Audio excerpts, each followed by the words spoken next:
Welcome to the Sleep Society.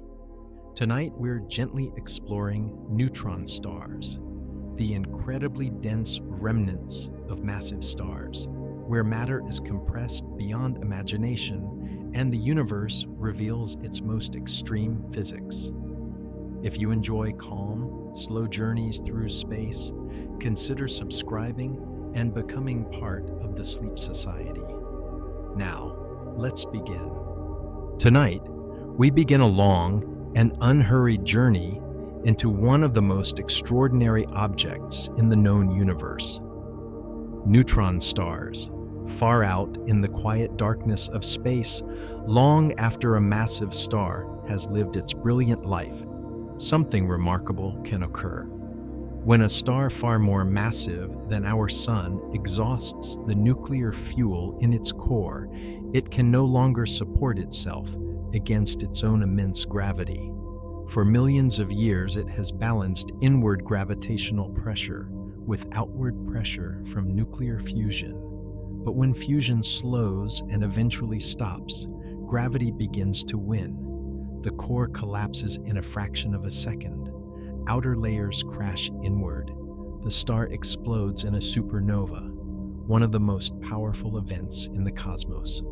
And what remains at the center is often something astonishingly small, astonishingly dense, and astonishingly strange. A neutron star.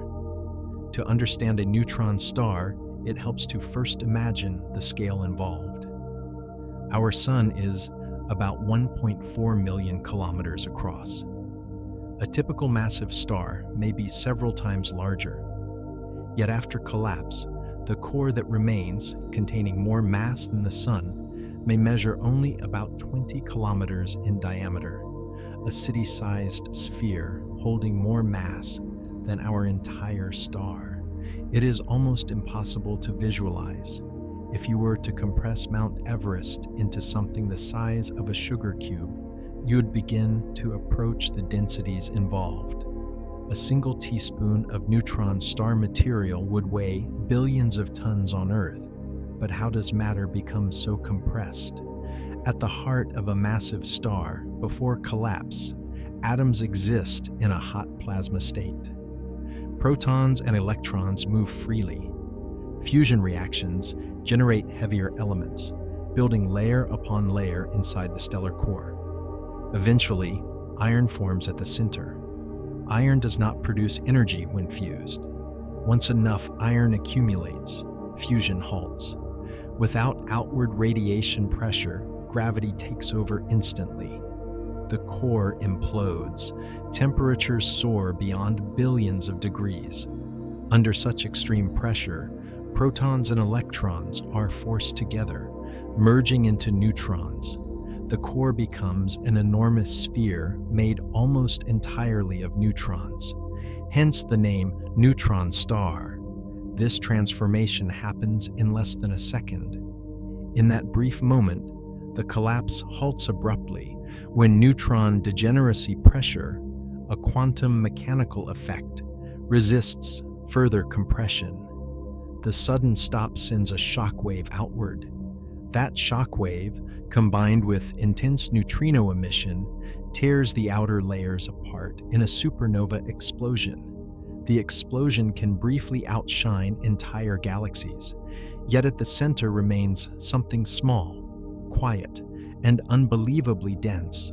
A newborn neutron star is unimaginably hot. Surface temperatures may reach 1,000,000 degrees Celsius or more. Over time, it cools gradually, radiating energy into space. Despite this cooling, neutron stars remain extremely energetic objects. Many spin rapidly. Many possess magnetic fields trillions of times stronger than Earth's. Many emit beams of radiation that sweep across the cosmos like cosmic lighthouses. When a neutron star forms, conservation of angular momentum causes it to spin faster as it shrinks, much like an ice skater pulling in their arms. A star that once rotated every few days may collapse into an object spinning several times per second. Some neutron stars rotate hundreds of times per second. These rapidly spinning neutron stars are known as pulsars. Pulsars were first discovered in 1967 by Jocelyn Bell Burnell and Anthony Hewish. They detected regular radio pulses from space, perfectly timed signals that repeated with extraordinary precision.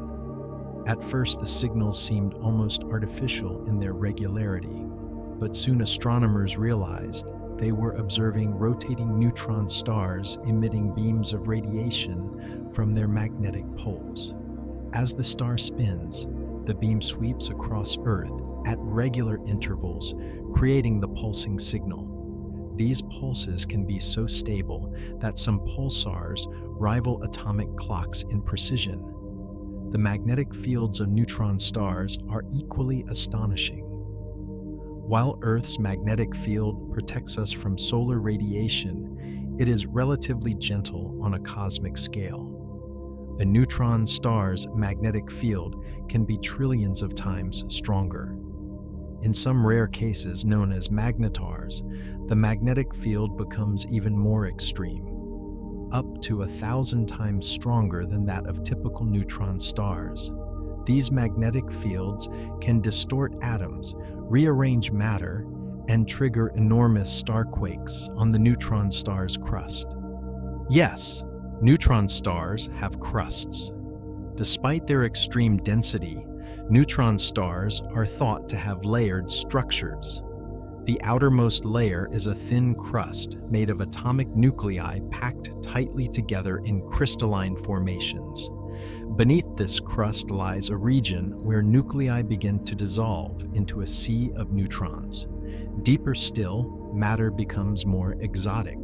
The exact composition of the inner core remains uncertain. Some theories suggest superfluid neutrons.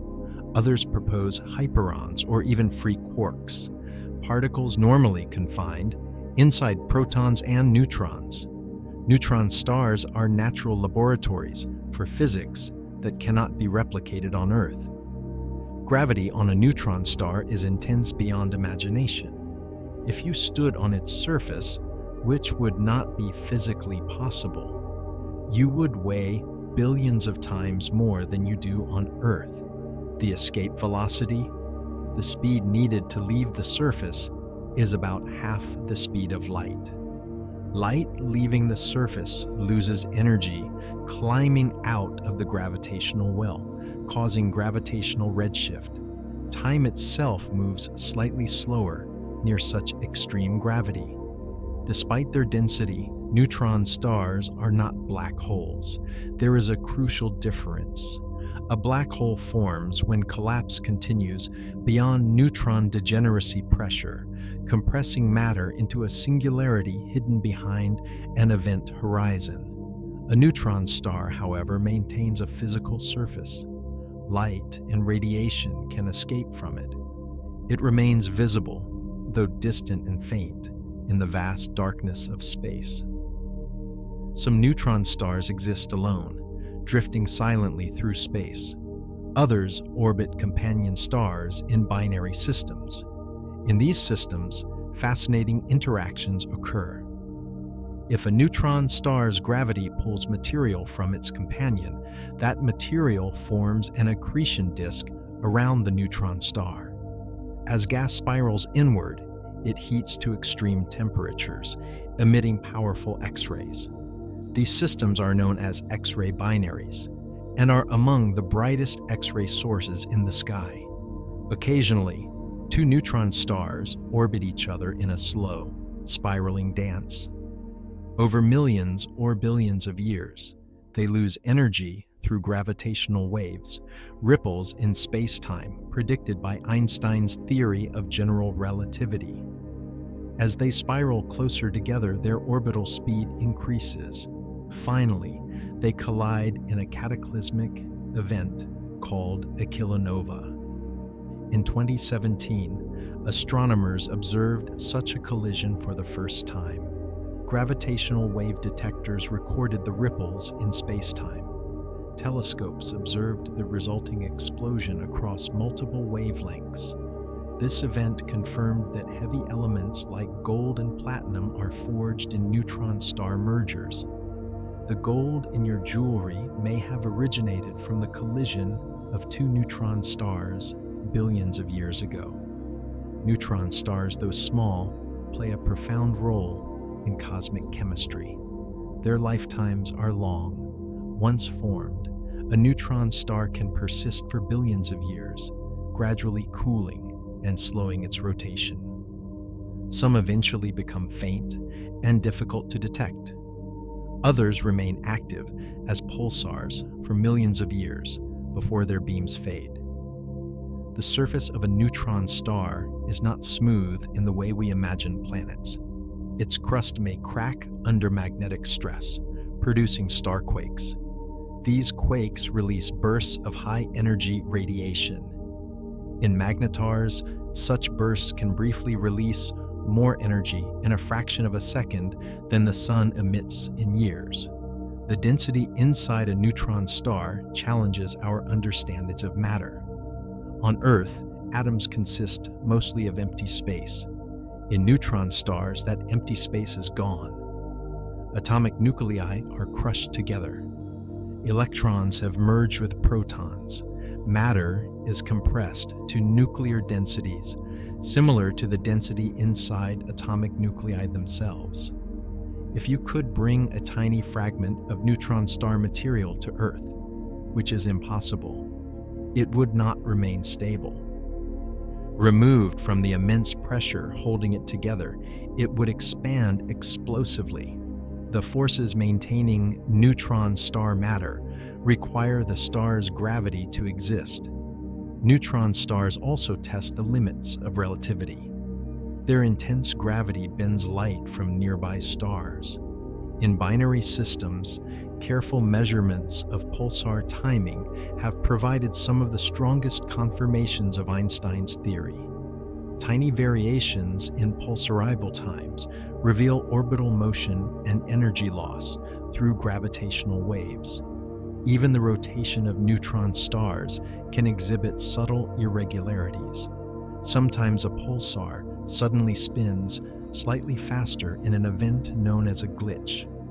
These glitches may result from interactions between a star's crust and its superfluid interior. The physics remains complex and actively studied. In the quietness of space, neutron stars spin endlessly.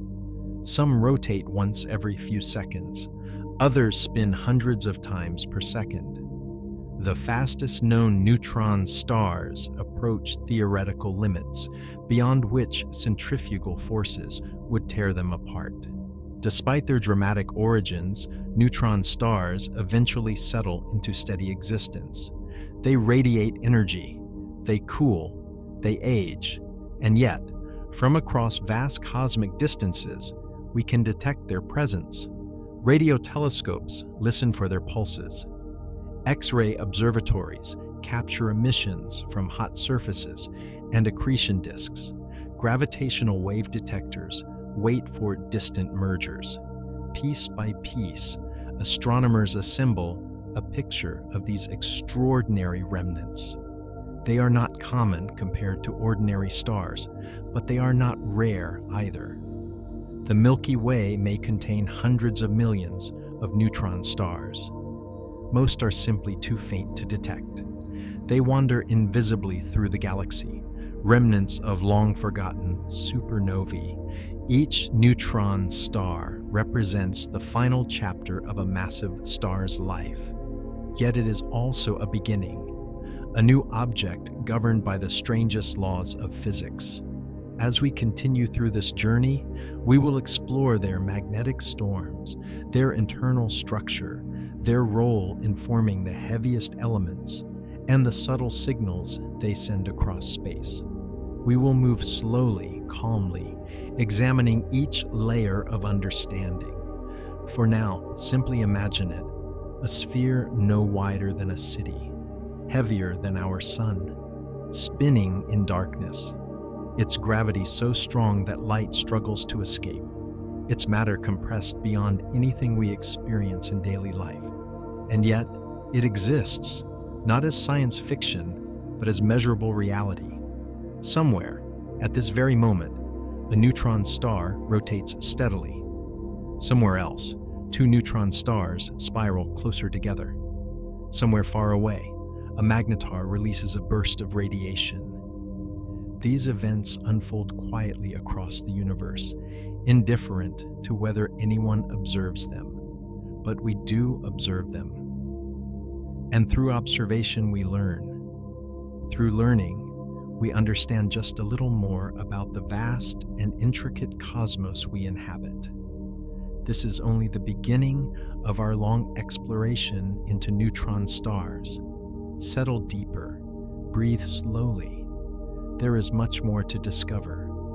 As we drift deeper into our exploration, it helps to pause and truly appreciate how unusual neutron stars are compared to everything else we know. On Earth, the densest naturally occurring material is found deep within heavy metals, like osmium or iridium. Even these, impressive as they are mostly empty space at the atomic level. If you could remove the empty space inside atoms on Earth, every human, every mountain, every ocean would compress into a volume far smaller than you might expect. Neutron stars are what happens when that empty space is almost entirely removed. The collapse of a stellar core strips away the familiar structure of atoms, pushing matter to densities that resemble the interior of atomic nuclei themselves. To put numbers to this density, a neutron star may pack more than 1 billion tons into a single cubic centimeter. Imagine a cube of sugar. Now imagine it weighing as much as a mountain range. That is the scale we are discussing. Yet despite this extraordinary density, the neutron star remains stable, balanced delicately between gravitational collapse and quantum mechanical resistance. This balance is governed by principles that operate at the smallest scales of nature. One of these principles is known as the Pauli exclusion principle. It states that certain particles, including neutrons, cannot occupy the same quantum state simultaneously.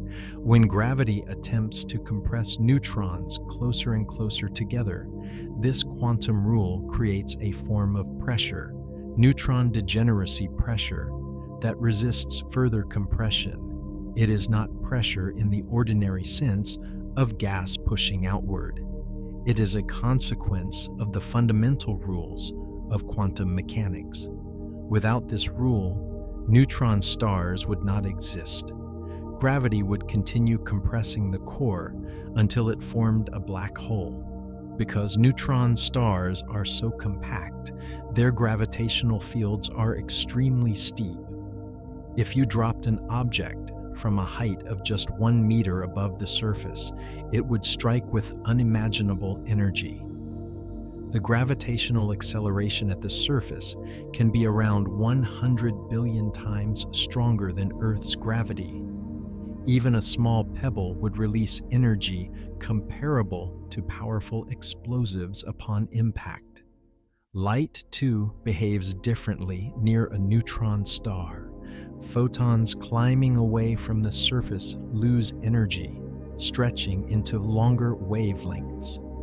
This phenomenon, known as gravitational redshift, provides astronomers with a measurable way to test theories of gravity under extreme conditions. Observations of neutron stars help refine our understanding of general relativity. Einstein's description of gravity as the curvature of spacetime. Spacetime near a neutron star is deeply curved. If you could look at the star from nearby, you would see distortions in the surrounding field of stars. Light bending around the neutron star might allow you to see parts of its surface that would normally be hidden. In this way, neutron stars offer a window into the geometry of the universe itself. Another remarkable feature of neutron stars is their rotation stability. Pulsars, in particular, are among the most precise natural clocks known. Some rotate with such regularity that their pulses can be predicted years in advance with extraordinary accuracy. This precision has allowed astronomers to use pulsars as cosmic laboratories, detecting subtle variations in spacetime caused by passing gravitational waves.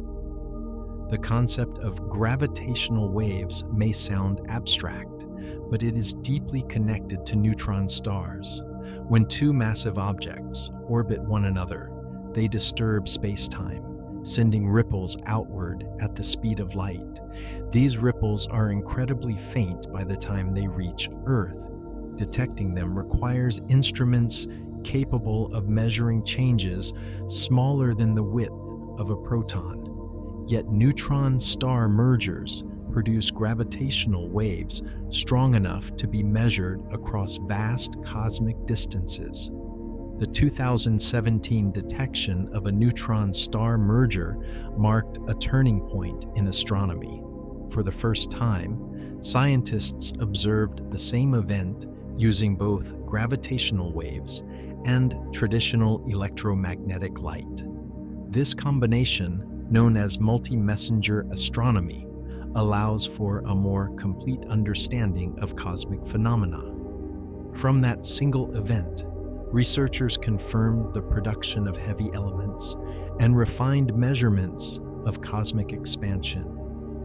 Neutron stars are therefore not only fascinating in isolation, they are essential to understanding the broader universe. Let us now consider their magnetic fields more closely. The magnetic field of Earth is generated by the movement of molten iron in its core.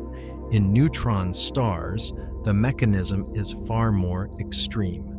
During collapse, the original star's magnetic field is compressed along with the rest of the matter. Because magnetic flux is conserved, squeezing the field lines into a much smaller volume dramatically strengthens the magnetic intensity. The result can be fields trillions of times stronger than anything naturally occurring on Earth. In magnetars, the most magnetic neutron stars known, the field strength is so intense that it can distort atomic structure. Normally, atoms have roughly spherical electron clouds. In a magnetar's field, atoms can stretch into elongated shapes, constrained along magnetic lines. If such a field extended near Earth, even at a great distance, it could disrupt electronic systems and even alter biological molecules. Fortunately, magnetars are distant. Magnetars also exhibit dramatic behavior. Their crusts, stressed by magnetic forces, may fracture in starquakes. These fractures release intense bursts of gamma rays and X-rays.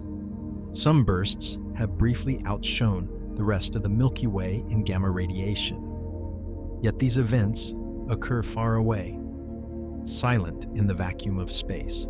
The crust of a neutron star is only about a kilometer thick, yet it is incredibly strong.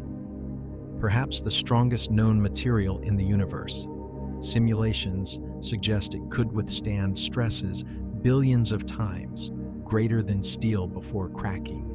Beneath the crust lies a region where neutrons behave as a superfluid, a state of matter that flows without friction. In this superfluid interior, vortices may form as the star rotates, storing angular momentum in complex patterns. These internal processes likely explain pulsar glitches. When the superfluid interior transfers angular momentum to the crust, the star's rotation briefly speeds up. Observers on Earth notice this as a sudden shift in pulse timing. Even these tiny irregularities provide clues about the internal structure of neutron stars, regions forever hidden from direct view. The core of a neutron star remains one of the greatest mysteries in astrophysics. At densities several times greater than atomic nuclei, matter may take on exotic forms. Some theories propose the existence of hyperons, particles containing strange quarks. Others suggest a transition to quark matter, where neutrons dissolve into their constituent quarks. In the most extreme models, the core could even form a strange quark star, an object composed almost entirely of deconfined quarks. These possibilities are not mere speculation. Particle accelerators on Earth attempt to recreate high-density conditions, but they cannot reach the sustained pressures present inside neutron stars. Observations of neutron star masses and radii help constrain these theories. By measuring how large a neutron star is for a given mass, scientists can infer how compressible its matter must be. Some neutron stars are surprisingly massive, over 2 times the mass of the Sun, yet still only about 20 kilometers wide. These measurements rule out certain theoretical models while supporting others. In this way, neutron stars function as natural experiments in nuclear physics.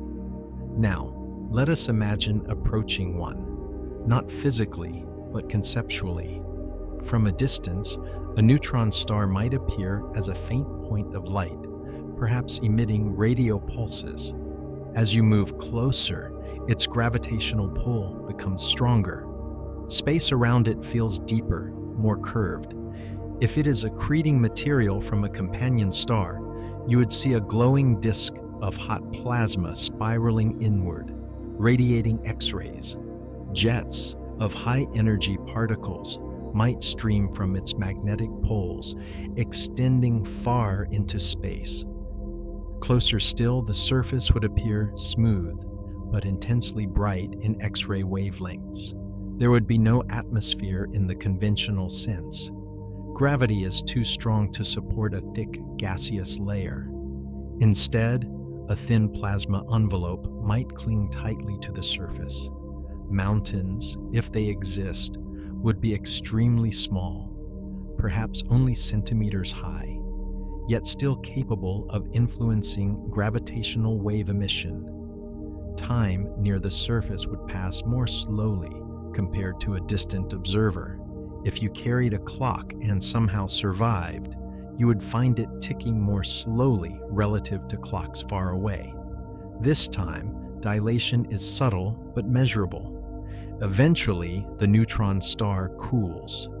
Over millions of years, it radiates away much of its residual heat.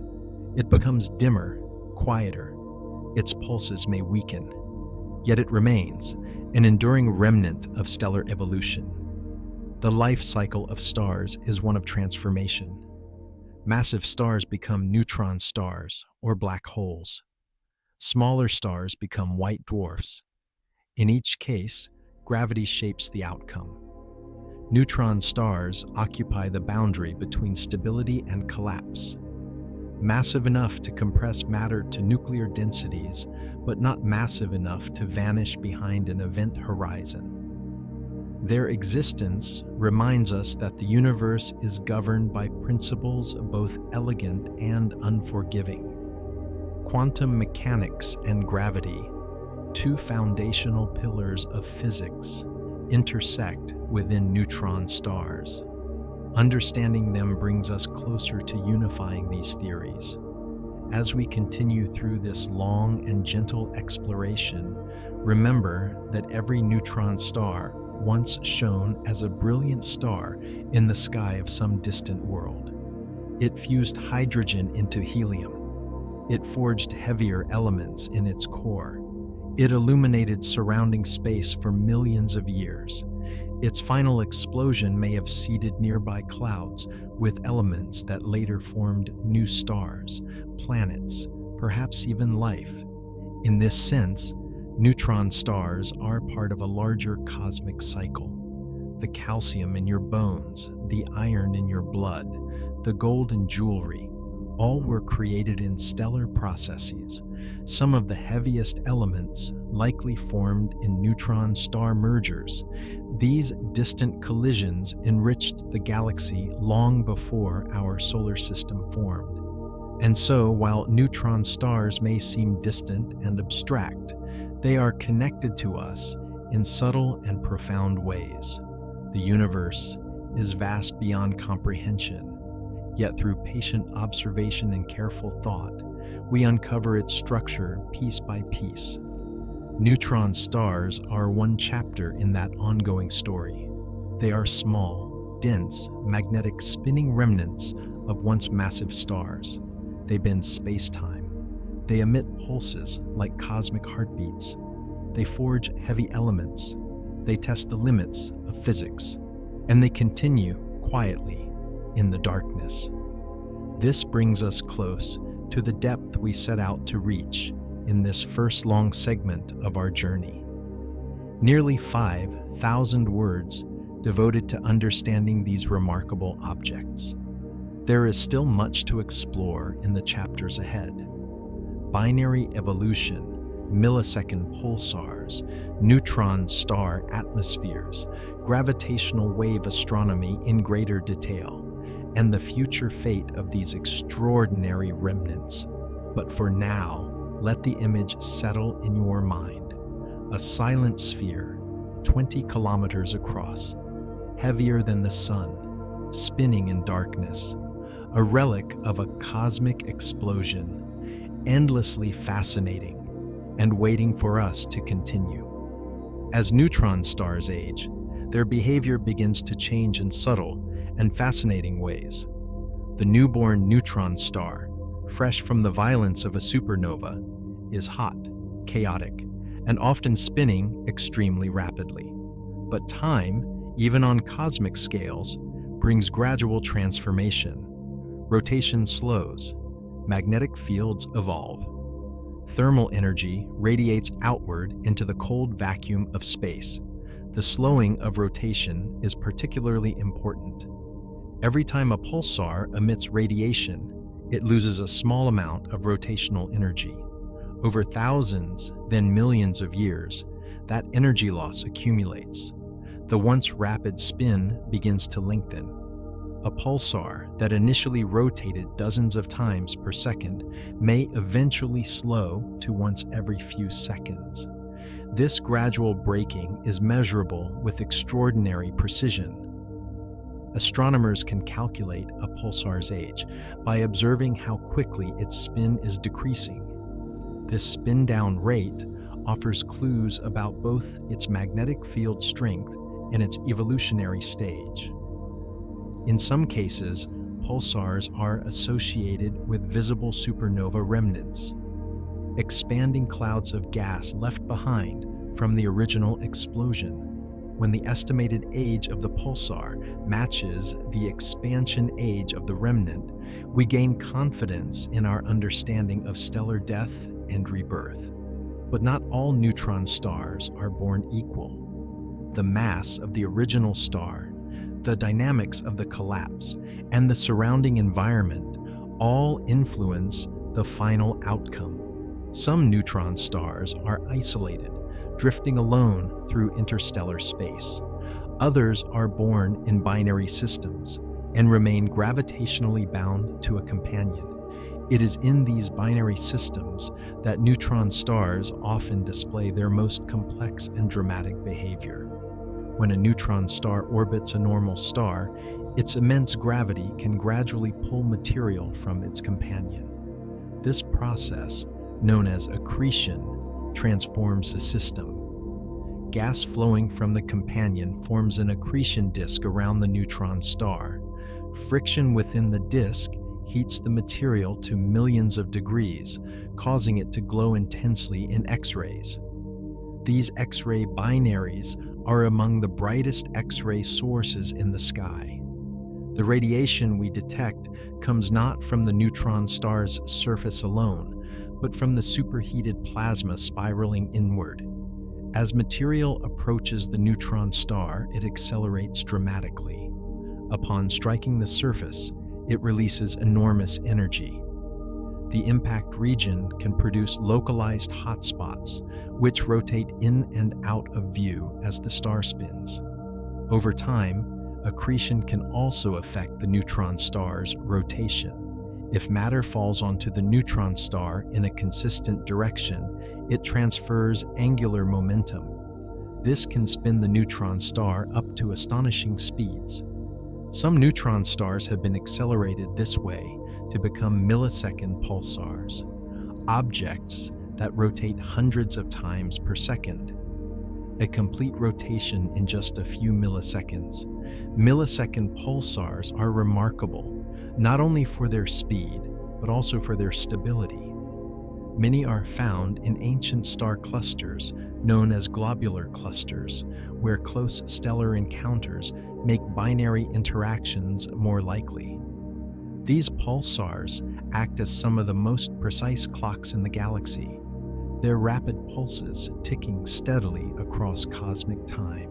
The existence of millisecond pulsars tells a story of recycling.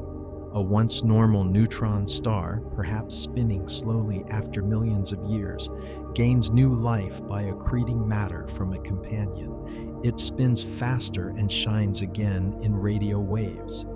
Eventually, when accretion stops, the neutron star remains as a rejuvenated pulsar, spinning rapidly in the darkness. Let us now turn our attention to collisions once more. When two neutron stars orbit each other, their mutual gravity binds them in a delicate but inevitable dance.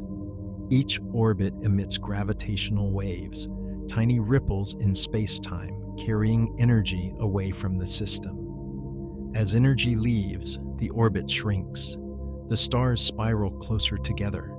The process may take billions of years, but the final moments unfold rapidly.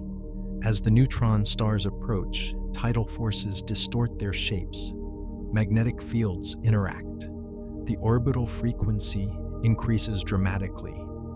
Then, in less than a second, they merge. The merger releases an immense burst of energy. Heavy elements are forged in the extreme conditions. A bright flash known as a kilonova briefly illuminates surrounding space.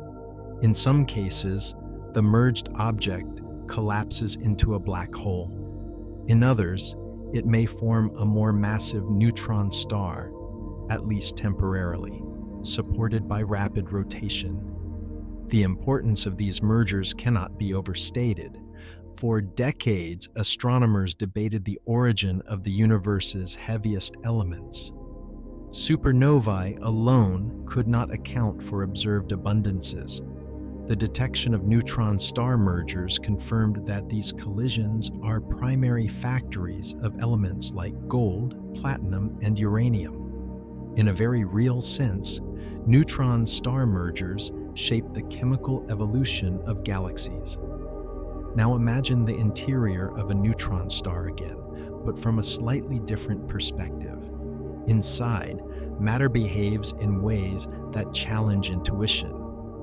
The outer crust consists of nuclei arranged in dense lattices. Beneath that lies the so-called neutron drip region, where neutrons begin to leak out of nuclei and move freely.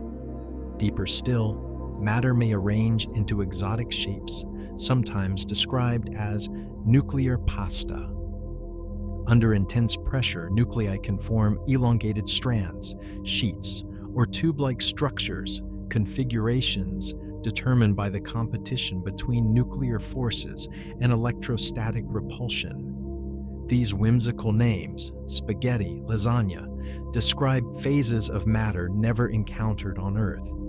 Yet within neutron stars, they may occupy entire layers kilometers thick.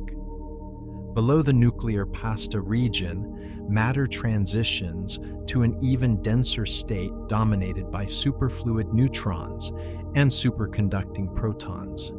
Superfluidity means the fluid flows without viscosity.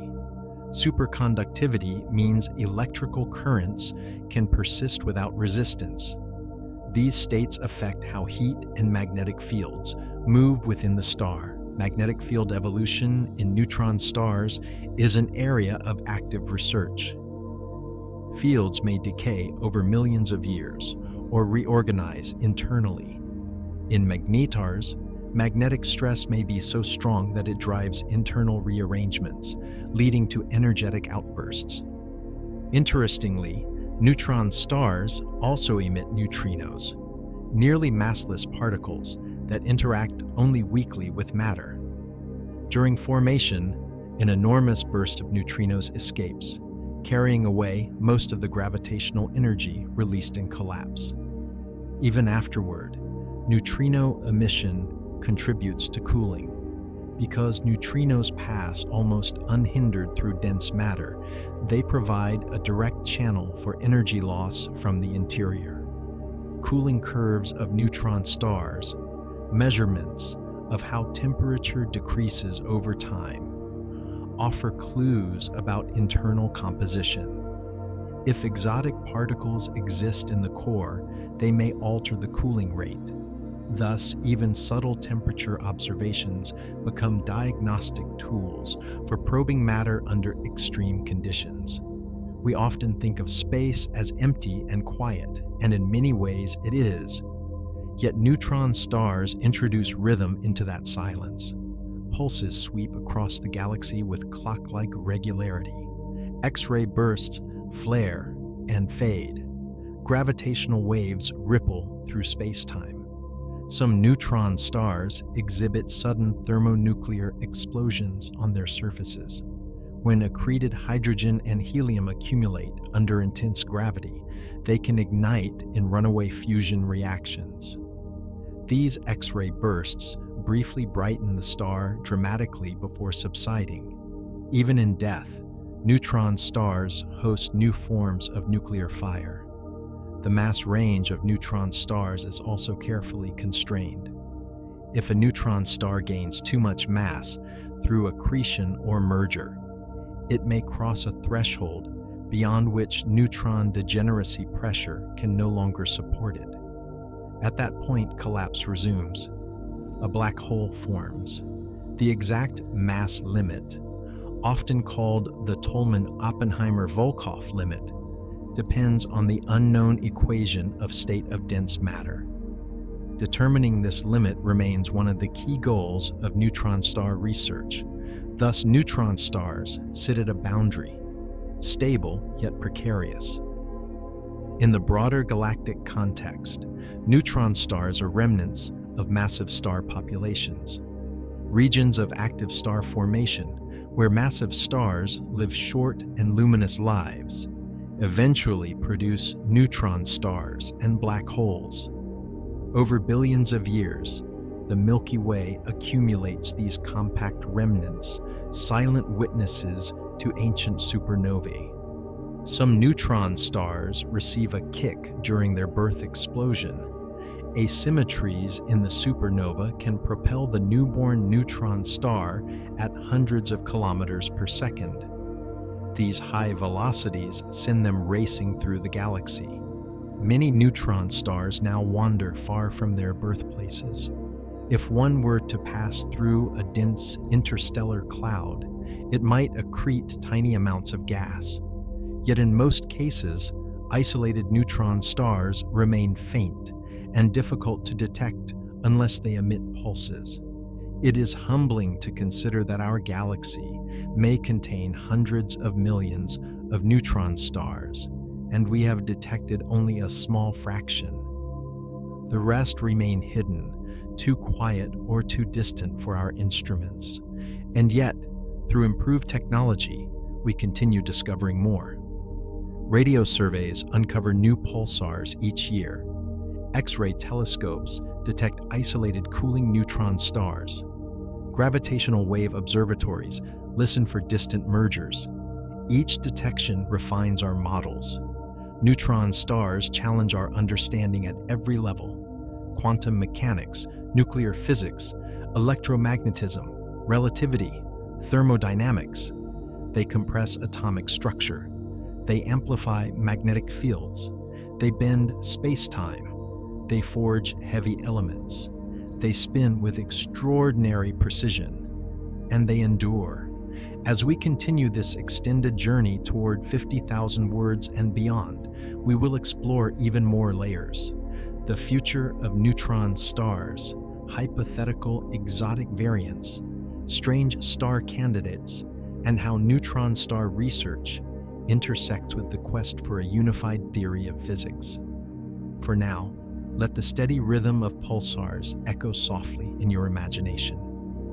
A distant beam sweeping across space, a silent sphere glowing faintly in X-rays, a binary pair spiraling closer through invisible gravitational waves.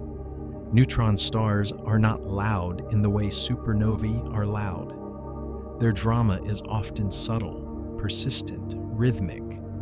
They are the quiet after the explosion, the dense heart left behind, spinning, cooling, enduring.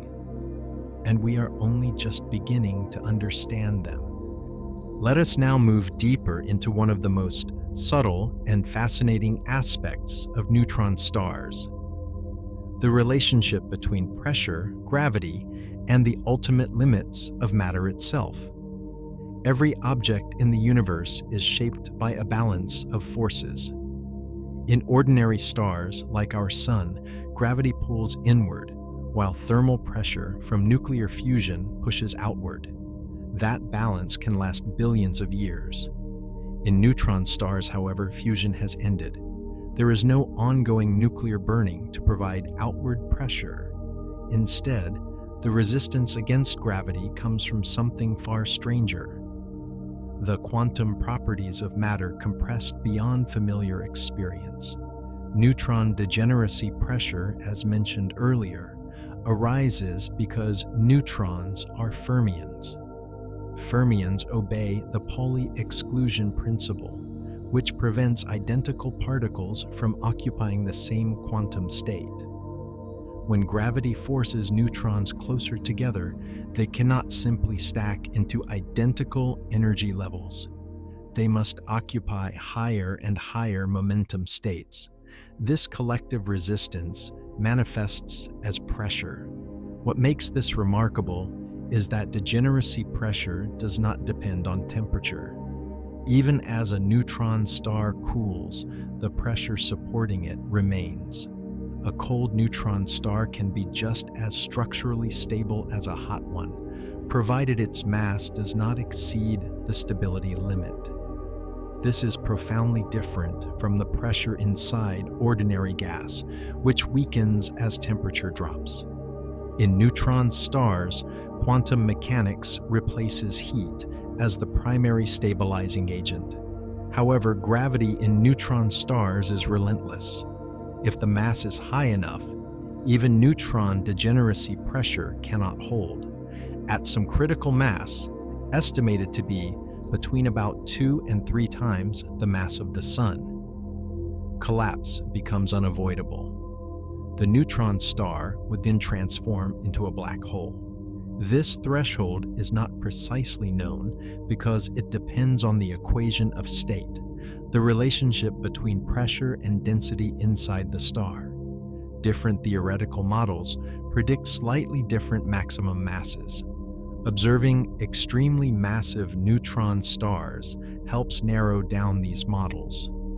Each new measurement refines our understanding of matter at densities that cannot be reproduced on Earth. The study of neutron stars therefore bridges astronomy and particle physics. Now consider another subtle phenomenon: frame dragging. According to general relativity, a rotating massive object drags space-time along with it. This effect, known as frame dragging or the Lenz-Thirring effect, becomes significant near rapidly spinning neutron stars. The faster the rotation and the stronger the gravity, the more space-time itself is twisted. In binary systems, this frame dragging can influence orbital motion and pulse timing. By studying these tiny effects, astronomers test Einstein's equations under extreme conditions. Neutron stars thus serve as precision laboratories for gravity. Another fascinating observational tool comes from timing arrays of millisecond pulsars. Because these pulsars tick with extraordinary regularity, Slight deviations in their pulse arrival times can reveal disturbances in space-time. By monitoring many pulsars across the sky, scientists create a kind of galactic scale gravitational wave detector. Instead of laser interferometers measuring tiny distortions on Earth, pulsar timing arrays measure distortions across thousands of light years. Subtle correlations in pulse delays can indicate gravitational waves from supermassive black hole binaries in distant galaxies. In this way, neutron stars contribute not only to their own study, but to understanding entirely different cosmic phenomena. Let us now imagine the surface environment more carefully. A neutron star's surface gravity is so intense that the atmosphere, if present, is extremely thin, perhaps only centimeters thick. At such gravity, atoms are compressed into narrow layers. The composition of the atmosphere depends on the star's history. Some neutron stars may have hydrogen atmospheres, others may have heavier elements. Even a thin atmosphere can influence the spectrum of emitted radiation. By analyzing this spectrum, astronomers estimate surface temperatures and sometimes even constrain radius measurements. These radius measurements are critical for determining the equation of state. Temperature distribution across the surface is often uneven. Magnetic fields channel charged particles toward the magnetic poles, creating hot spots. As the star rotates, these hot spots sweep in and out of view, producing modulated X-ray signals. Careful modeling of these signals can reveal the geometry of the magnetic field and the star's compactness. The compactness, the ratio of mass to radius, determines how strongly gravity bends light near the surface. In extreme cases, light emitted from the far side of the neutron star can be bent around enough to become visible to an observer. This means we can see more than half of the surface at once. Such gravitational light bending subtly alters observed pulse shapes. Modern X-ray observatories analyze these distortions to estimate neutron star radii with increasing precision. Let us turn briefly to the early universe. Shortly after the Big Bang, matter existed in a hot, dense plasma. Conditions were not identical to neutron star interiors, but both involve matter under extraordinary density. Studying neutron stars provides indirect insight into how matter behaves when compressed beyond normal atomic structures. In this sense, neutron stars offer glimpses into states of matter that once filled the universe. Now consider a neutron star drifting alone through interstellar space, no longer pulsing strongly, no longer accreting. It has cooled substantially. Its surface temperature may have dropped below 100,000 degrees. It emits faint thermal radiation, primarily in X-rays or ultraviolet.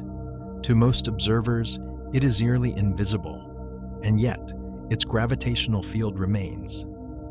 If such a neutron star passed in front of a distant background star, its gravity could bend and magnify the background light, an effect known as gravitational microlensing. Though rare, such events could potentially reveal otherwise hidden neutron stars. The quiet existence of these isolated remnants is a reminder that the galaxy contains layers of unseen structure. There is also the possibility of exotic variants. Some theoretical models predict the existence of quark stars, objects even denser than neutron stars, composed of deconfined quark matter. If neutron star cores undergo a phase transition to quark matter, the distinction between neutron star and quark star becomes subtle. Observationally distinguishing them remains challenging. Slight differences in mass-radius relationships or cooling rates may provide clues. Even more speculative are hypothetical strange stars, composed of strange quark matter that could be more stable than ordinary nuclear matter under certain conditions. If such objects exist, they would represent a new state of matter entirely. Whether these exotic stars truly exist remains uncertain, but neutron stars sit close to that boundary of possibility. Let us slow down again and return to the simple image. A neutron star is the collapsed core of a once massive star. It is supported not by heat, but by quantum mechanics. It spins sometimes rapidly, sometimes slowly. It may pulse like a cosmic lighthouse. It may accrete matter and shine in X-rays. It may merge with a companion and create heavy elements. It may wander alone for billions of years. It is small in size but vast in significance. Now consider the long-term future. Over extremely long timescales, trillions of years, neutron stars will continue cooling. Eventually, they may become so cold that they emit almost no detectable radiation. In a universe far older than ours, neutron stars could remain as dark, dense relics long after ordinary stars have faded. Some may eventually interact gravitationally with other remnants. Some may fall into black holes. Some may be ejected from galaxies entirely. In the distant cosmic future, neutron stars may outlast many other luminous structures. They are resilient, and yet, despite their endurance, they are finite. They are products of stellar evolution, one stage in an ongoing cycle. When we study neutron stars, we are not only studying death, we are studying transformation. Massive stars live short, brilliant lives. They explode. They leave behind compact remnants. Those remnants influence surrounding space. They enrich galaxies with heavy elements. They test physical laws at extremes. The story of neutron stars is inseparable from the broader story of cosmic evolution. As you continue listening, imagine the galaxy not as empty darkness, but as a layered environment, clouds of gas forming new stars, bright main sequence stars shining steadily, aging giants swelling outward, supernova remnants expanding slowly, black holes lurking invisibly, and scattered among them, neutron stars spinning quietly. Some pulse in radio waves, some glow faintly in X-rays, some wait in binary systems, gradually spiraling toward dramatic merger. Most simply exist, silent and dense. Every neutron star is a reminder that the universe is not static. It evolves. It transforms matter from simple hydrogen into complex elements. It compresses and expands. It balances forces that seem almost incompatible. Gravity and quantum mechanics, collapse and resistance, silence and radiation. In the chapters ahead, we will explore additional dimensions of this topic, including detailed pulsar classifications, rotational instabilities, gravitational wave signatures, and how neutron star research intersects with modern cosmology. For now, let your mind settle on the image once more. A sphere 20 kilometers wide, more massive than the Sun, spinning in darkness, its interior a sea of neutrons, its surface gravity bending light, its magnetic field stretching invisibly into space. A remnant of a star, a laboratory of physics, a quiet beacon in the vast cosmic night. And we continue. Let us now explore the structure of neutron stars in even greater detail, moving layer by layer from the outside inward, as though we are gently descending through one of the densest objects in existence. At the very outermost boundary lies the thin atmosphere. Unlike Earth's thick, life-supporting blanket of air, A neutron star's atmosphere may be only centimeters thick. Gravity compresses it so tightly that even a light element like hydrogen forms an ultra-dense plasma sheet hugging the surface. There are no clouds, no winds in the ordinary sense, though magnetic forces may guide charged particles in flowing arcs across the surface. Just beneath the atmosphere is the outer crust. The outer crust of a neutron star is a crystalline lattice of atomic nuclei embedded in a sea of highly compressed electrons. The pressure here is already billions of times greater than anything experienced on Earth. The nuclei are arranged in rigid structures, forming what may be the strongest solid material in the universe. Computer simulations suggest neutron star crust material could withstand stresses billions of times stronger than steel before fracturing. As depth increases, pressure rises dramatically. Electrons are squeezed into higher and higher energy states. Nuclei become increasingly neutron-rich.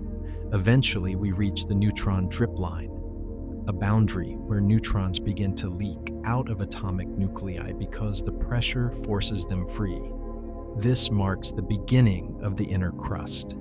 Here, free neutrons coexist with nuclei in exotic arrangements. The density climbs to unimaginable levels.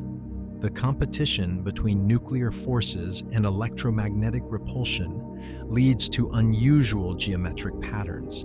These are the so-called nuclear pasta phases, structures shaped by physical laws rather than culinary intent. Under these conditions, matter may form long filament-like strands resembling spaghetti. With increasing density, sheets may form, similar to lasagna. At even greater compression, tubes and bubble-like structures may emerge.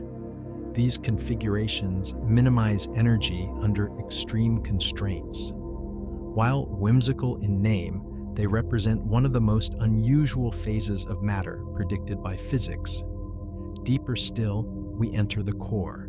In the outer core, nuclei dissolve entirely.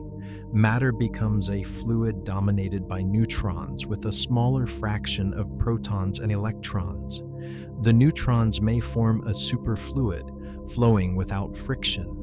The protons may become superconducting, allowing magnetic flux tubes to persist in organized structures. These microscopic behaviors influence the star's macroscopic properties, its rotation, magnetic evolution, and cooling. If we descend further toward the inner core, uncertainty grows. The density may exceed several times that of atomic nuclei. Under such conditions, new particles could appear. Hyperons, heavier cousins of neutrons and protons, might form. Or the boundaries between particles could blur, giving way to quark matter, where quarks move more freely than in normal nucleons. These possibilities remain theoretical, yet they are grounded in particle physics. Observations of neutron star mass and radius help eliminate certain models while supporting others. Each new data point tightens constraints on what matter can do when compressed to extremes. Now, let us shift focus from structure to motion. Neutron stars are not perfectly rigid. Although their crusts are incredibly strong, they can deform slightly. Even tiny deformations can produce gravitational waves if the star rotates rapidly. A perfectly symmetrical spinning object does not emit gravitational waves. But if a neutron star has even a small mountain, perhaps only a few centimeters tall, its rotation creates slight asymmetry. Though these deformations are tiny, the rapid rotation of millisecond pulsars could produce continuous gravitational wave signals. Detecting such signals remains challenging, but ongoing gravitational wave observatories search for them. Rotation itself introduces fascinating dynamics. The interior superfluid does not rotate like ordinary fluids. Instead, it forms quantized vortices, microscopic whirlpools that collectively account for the star's angular momentum. These vortices may pin to the crust, storing rotational energy. When they suddenly unpin, angular momentum transfers to the crust, producing a pulsar glitch. Glitches are among the most intriguing observational phenomena in neutron star astronomy. A pulsar may spin steadily for years, then suddenly increase its rotation rate by a tiny fraction. Over time, it gradually relaxes back toward its previous slowdown trend. These events offer rare windows into the star's interior mechanics. Let us now consider magnetic alignment. In many pulsars, the magnetic axis is not aligned with the rotational axis. This misalignment creates the lighthouse effect. Charged particles accelerated along magnetic field lines emit beams of radiation. As the neutron star rotates, the beam sweeps through space. If Earth lies in the beam's path, we detect pulses. Over long periods, the magnetic axis may gradually align more closely with the rotational axis, weakening the pulsing signal. Eventually, some pulsars turn off, not because they cease to exist, but because their beams no longer intersect Earth. The death of a pulsar is quiet. It simply fades from detectability. And yet, even inactive neutron stars persist as dense gravitational objects.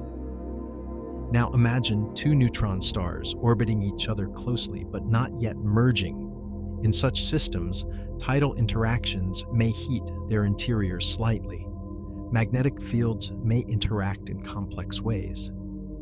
If the orbit is tight enough, the system emits strong gravitational waves long before final merger. Observing these in spiraling binaries allows precise measurement of neutron star masses. In fact, the first indirect evidence of gravitational waves came from observing a binary pulsar system. Over decades, astronomers measured the gradual shrinking of the orbit, matching exactly the energy loss predicted by general relativity. This discovery earned the Nobel Prize and provided strong confirmation of Einstein's theory. Neutron stars continue to validate physics a century after relativity was proposed. There are also transitional systems, neutron stars that switch between accretion-powered X-ray states and rotation-powered radio pulsar states. These systems demonstrate how environment influences observational behavior. A neutron star can shift from accreting material and shining in X-rays to shutting off accretion and emitting radio pulses instead. Such transformations highlight the dynamic nature of compact objects. Let us slow the pace once more and reflect. The existence of neutron stars depends on a narrow balance. If the original star is too small, it becomes a white dwarf. If it is too large, collapse proceeds into a black hole. Neutron stars occupy the middle ground, a regime where quantum mechanics halts gravitational collapse just before the point of no return. They are cosmic thresholds, boundaries between stars and singularities, between classical physics and quantum behavior, between observable surfaces and event horizons. Even their formation is finely tuned. During supernova collapse, if the shockwave fails to propagate outward effectively, fallback material may push the core beyond stability. In that case, a black hole forms instead. The difference between neutron star and black hole can hinge on subtle details of explosion dynamics. Modern supercomputer simulations attempt to model these processes. They incorporate nuclear physics, neutrino transport, fluid dynamics, and relativity. The results remain complex and sometimes uncertain. Yet with each improvement in modeling and observation, our understanding sharpens. Neutron stars are not only theoretical constructs, they are measured objects with known masses, spin rates, and magnetic fields. We catalog them. We track their pulses. We map their distribution in the galaxy. And still much remains unknown. What exactly lies at the deepest core? How do magnetic fields evolve over millions of years? What determines whether a magnetar forms instead of a typical pulsar? Where precisely is the maximum mass threshold? These questions drive ongoing research. As we continue expanding this long exploration toward 50,000 words, we are layering understanding slowly, much like the internal layers of a neutron star itself. Each concept builds upon the previous one. Each layer supports the next. For now, imagine once more the interior. Vortices of superfluid neutrons, magnetic flux tubes threading through superconducting regions, nuclear pasta forming delicate but immense crystalline structures. Outside, beams sweep through space. Beyond that, stars orbit, galaxies spin, and gravitational waves ripple outward. All connected, all governed by the same fundamental laws. Neutron stars may be small in diameter, but they occupy enormous intellectual space in astrophysics. They force us to confront matter at its limits, gravity at its strongest outside black holes, and magnetic fields at their most intense. They are quiet survivors of stellar catastrophe. They are dense beyond intuition. They are precise cosmic clocks. They are element forges. They are laboratories of fundamental physics. And we continue deeper still. Let us now explore how neutron stars are detected in the first place, because despite their extreme nature, they are remarkably difficult to see. A neutron star does not shine like an ordinary star. It does not produce sustained nuclear fusion. Its luminosity comes from residual heat, magnetic activity, rotation, or accretion. Without one of these energy sources actively radiating, a neutron star becomes almost invisible against the darkness of space. The first neutron stars were not seen, they were heard. In 1967, radio astronomers studying interstellar scintillation noticed something unusual. Extremely regular radio pulses coming from a fixed point in the sky. The pulses repeated every 1.337 seconds with astonishing precision. At first, the signal was so regular that the possibility of artificial origin was briefly considered. The source was jokingly labeled LGM, Little Green Men. But soon more such signals were discovered, each with its own precise periodicity. The explanation became clear. These were rotating neutron stars emitting beams of radio waves. The pulses were not transmissions, they were cosmic lighthouses. From that moment forward, pulsars became one of the most important tools in astrophysics. Radio telescopes scan the sky for periodic signals. Sophisticated algorithms sift through enormous volumes of data, searching for repeating patterns buried in noise. When a new pulsar is discovered, astronomers measure its spin period, spin down rate, and location. Over time, pulse timing reveals orbital companions, gravitational interactions, and even relativistic effects. Not all neutron stars are radio pulsars, however. Some are detected in X-rays. Young neutron stars are still hot from formation, radiating thermal energy primarily in high-energy wavelengths. Space-based X-ray observatories detect these faint glows. Others shine in X-rays because of accretion from companion stars. Magnetars are often discovered through sudden bursts of gamma rays or X-rays. These bursts can be brief but extremely energetic. Follow-up observations identify the source as a neutron star with an ultra-strong magnetic field. More recently, gravitational wave detectors have added a new method of detection. When two neutron stars merge, they produce gravitational waves detectable across billions of light years. These detections are rare but transformative, opening an entirely new observational window. Each detection method reveals a different personality of neutron stars. Some are steady clocks, some are explosive magnets, some are quiet embers, some are catastrophic mergers.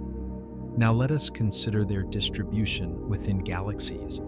Neutron stars originate from massive stars, which are born in regions of active star formation. These regions tend to lie along spiral arms of galaxies, where gas clouds are dense.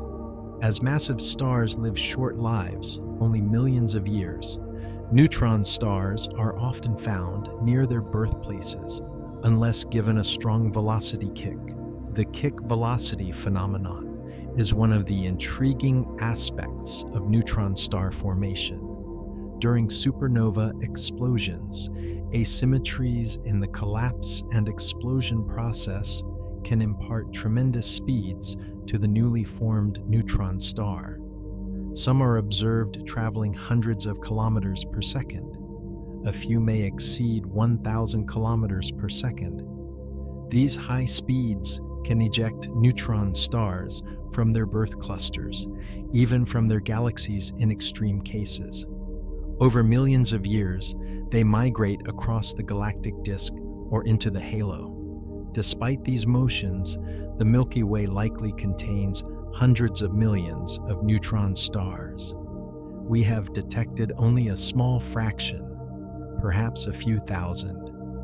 Most remain undetected because they no longer emit strong radiation in our direction. This raises a subtle and fascinating point. The galaxy is filled with invisible, compact remnants. If you could see in gravitational fields instead of light, the Milky Way would appear dotted with dense points scattered throughout its structure.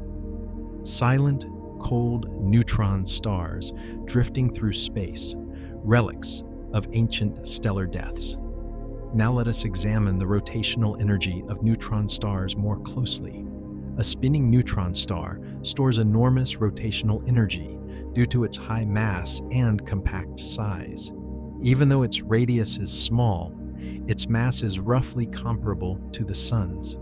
The moment of inertia, combined with rapid rotation, results in significant stored energy. As the neutron star slows, this rotational energy is converted into radiation and particle winds. In some cases, pulsars drive pulsar wind nebulae, expanding clouds of energized particles interacting with surrounding interstellar material. One of the most famous examples is the Crab Nebula, powered by a young pulsar at its center.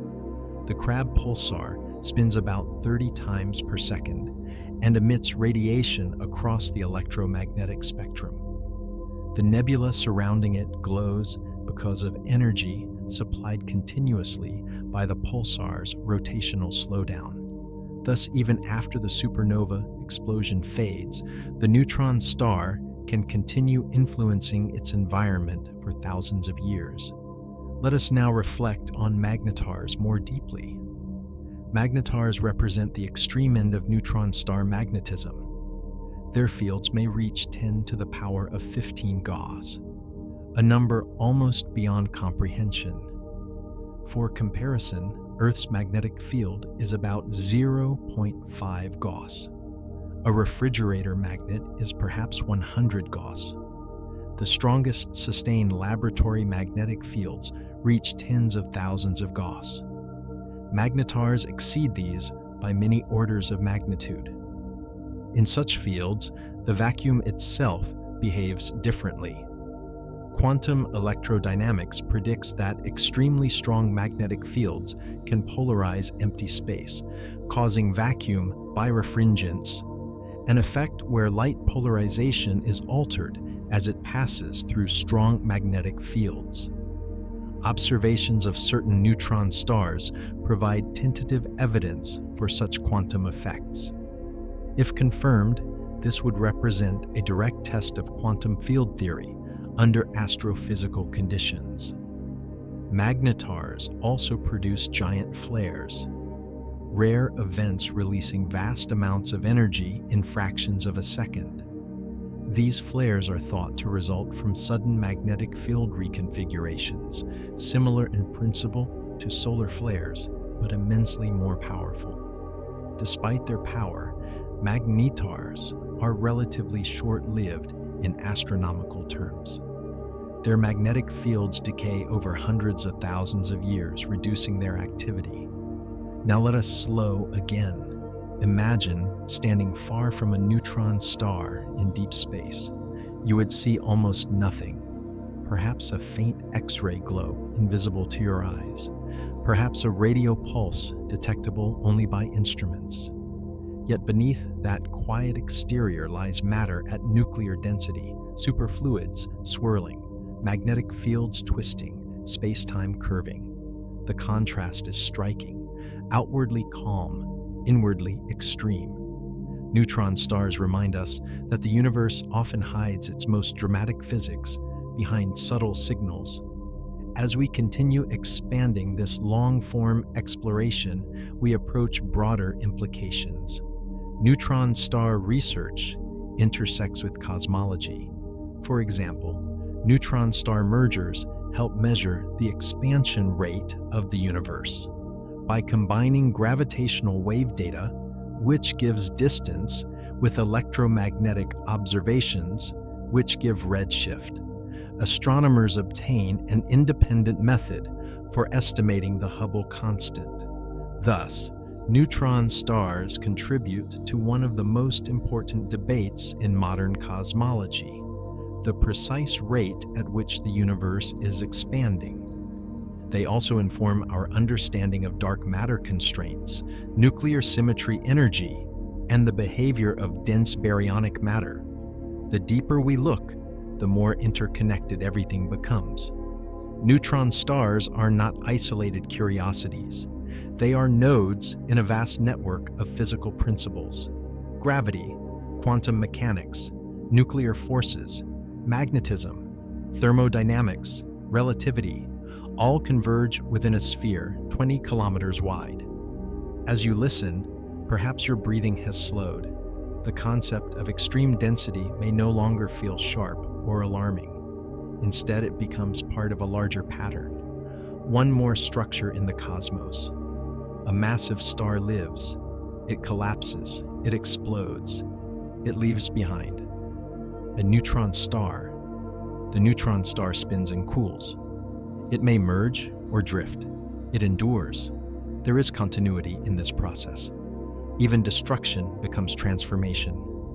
In the next segment of our journey, we will explore neutron stars in the context of stellar evolution in even greater detail, tracing the path from main sequence giant to supernova core, collapse to compact remnant formation step by step. For now, let the idea settle gently. A neutron star is not just a remnant. It is a threshold, a boundary object, a balance point between collapse and resistance, dense, compact, spinning, quiet, and still full of mysteries. Everything begins with a massive star. A star must be at least about 8 times the mass of our Sun to end its life as a neutron star. Anything smaller lacks the gravitational strength required to compress its core to nuclear densities. So we begin with a giant, a bright, hot, short-lived star burning intensely in a stellar nursery. For millions of years, the star fuses hydrogen into helium in its core. This phase, known as the main sequence, is stable. Gravity pulls inward. Fusion pushes outward. Balance is maintained, but massive stars live fast. Because they are so heavy, their cores are under greater pressure. Higher pressure means higher temperature. Higher temperature means faster fusion. As a result, massive stars burn through their fuel far more quickly than smaller stars. While the sun will shine for about 10 billion years, a star 10 times its mass might last only 20 million years. Eventually, hydrogen in the core runs out. The star does not collapse immediately. Instead, it begins fusing helium into heavier elements. When helium is exhausted, it fuses carbon, then neon, then oxygen, then silicon. Each stage burns faster than the last. The fusion layers form like an onion, shells of progressively heavier elements surrounding an increasingly heavy core. At the center, iron begins to accumulate. Iron is the turning point. Fusion of iron does not release energy, it consumes it. So once the core becomes iron-dominated, the star can no longer generate outward pressure through fusion at its center. For a brief time, it may continue burning elements in shells around the core, but the iron core itself grows larger and more unstable.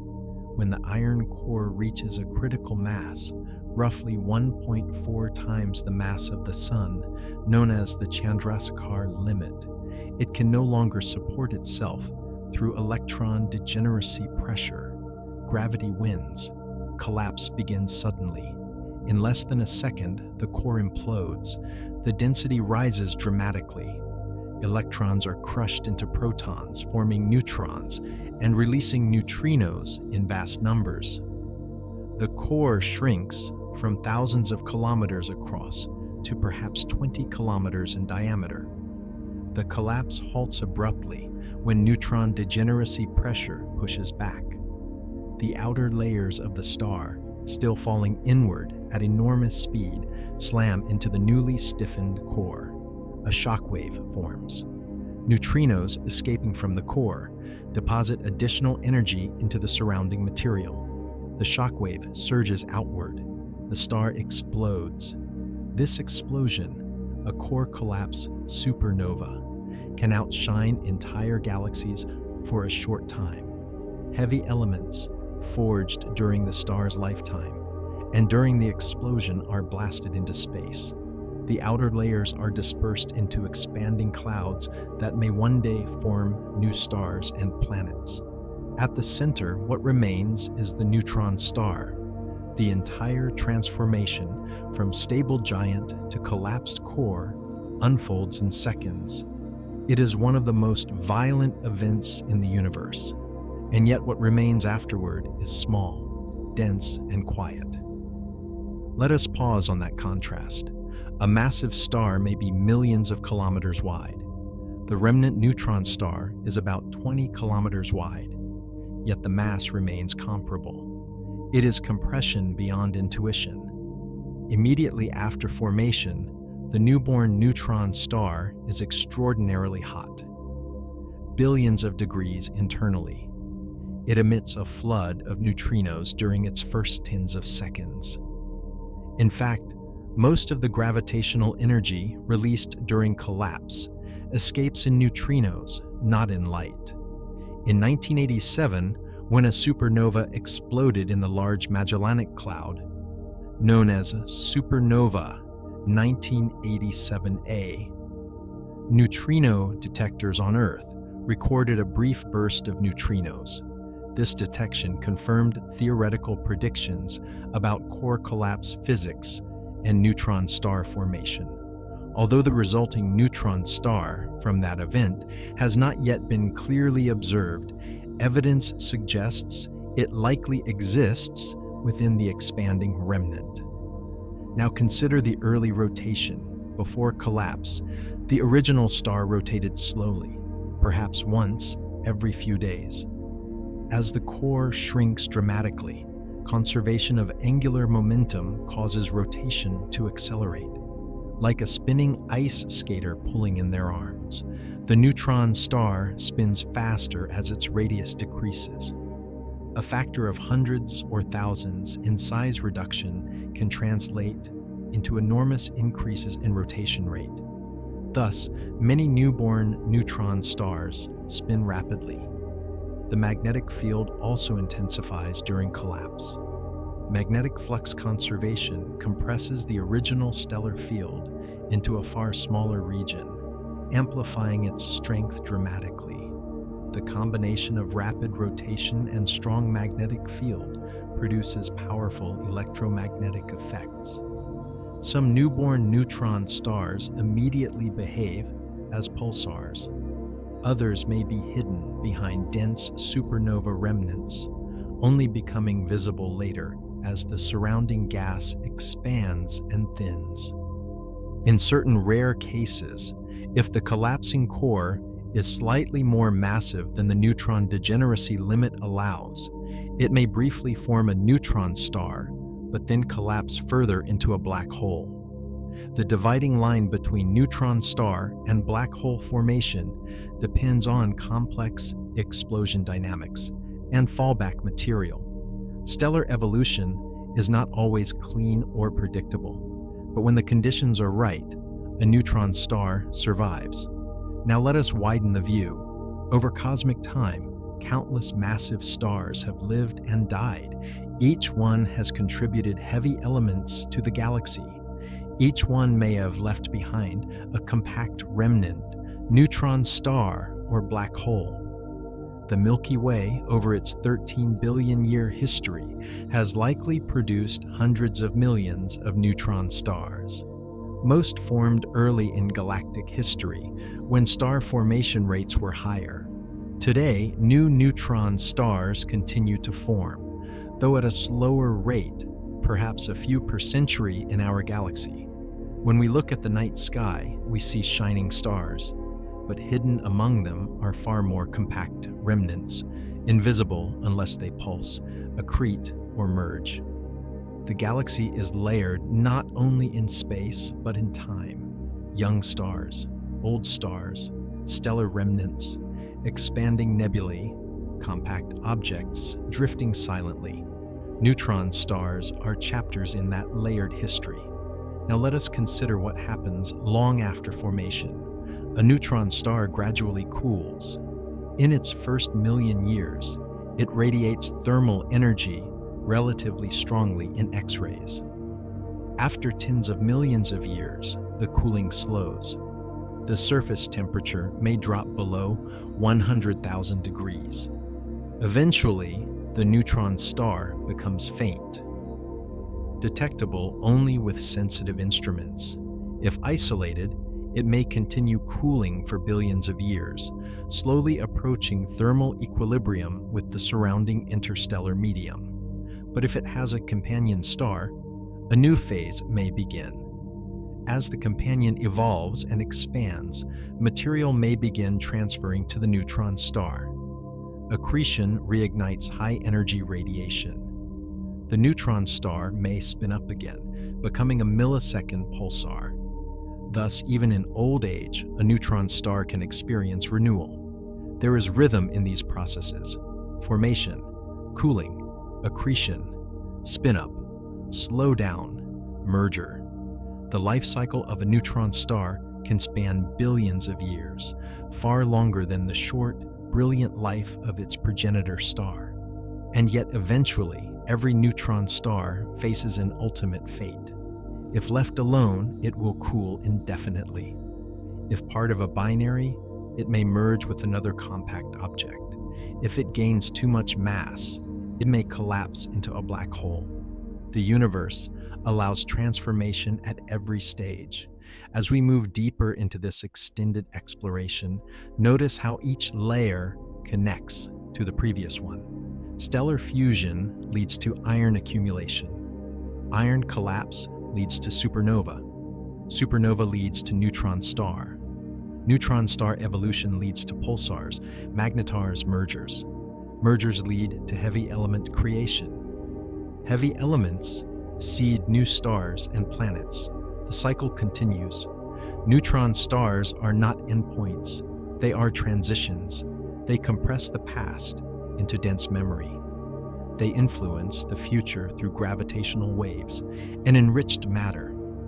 They anchor theories of physics in observable reality, and through careful listening, through radio pulses, X-ray emissions, and gravitational waves, we learn their quiet language. A steady pulse, a fading glow, a sudden glitch, a distant ripple in space-time. Each signal tells a part of the story. We will continue unfolding that story, exploring pulsar timing in greater mathematical depth, binary evolution pathways, and the subtle interplay between rotation and magnetism. For now, let the sequence settle in your mind. A massive star shining brightly, its core growing heavier, iron forming silently at the center, collapse in less than a second, explosion, aftermath, a dense spinning sphere left behind, 20 kilometers wide, more massive than the sun, a neutron star, and we continue onward. If there is one quality that surprises astronomers most about neutron stars, it is not only their density or magnetism, it is their stability. Some pulsars rotate with such extraordinary regularity that they rival the most advanced atomic clocks built by humans. A millisecond pulsar spinning hundreds of times per second may maintain its rhythm so precisely that its pulse arrival times can be predicted years in advance to within microseconds. This level of stability is astonishing when we remember what a neutron star is: the collapsed core of a massive star, born in an explosion violent enough to briefly outshine a galaxy. And yet, after that chaos, the remnant becomes one of the most precise natural timekeepers in existence. Why is this possible? The answer lies in simplicity. A neutron star is compact and rigid. Once formed, it has very little internal flexibility compared to ordinary stars. There are no turbulent fusion layers, no convection currents rising and falling, no expanding outer atmosphere in the traditional sense. Its structure is stable, and its rotation, governed by conservation of angular momentum, changes only gradually. The slow decrease in rotation, called spin down, occurs because the pulsar emits electromagnetic radiation and particle winds. These carry away energy, causing the rotation to slow over time. The rate of slowdown is measurable and extremely steady. By carefully measuring how the pulse timing changes over years, astronomers can determine a pulsar's age, magnetic field strength, and rotational energy loss. This timing precision has turned pulsars into powerful tools beyond neutron star research itself. One of the most ambitious applications is the search for low-frequency gravitational waves using pulsar timing arrays.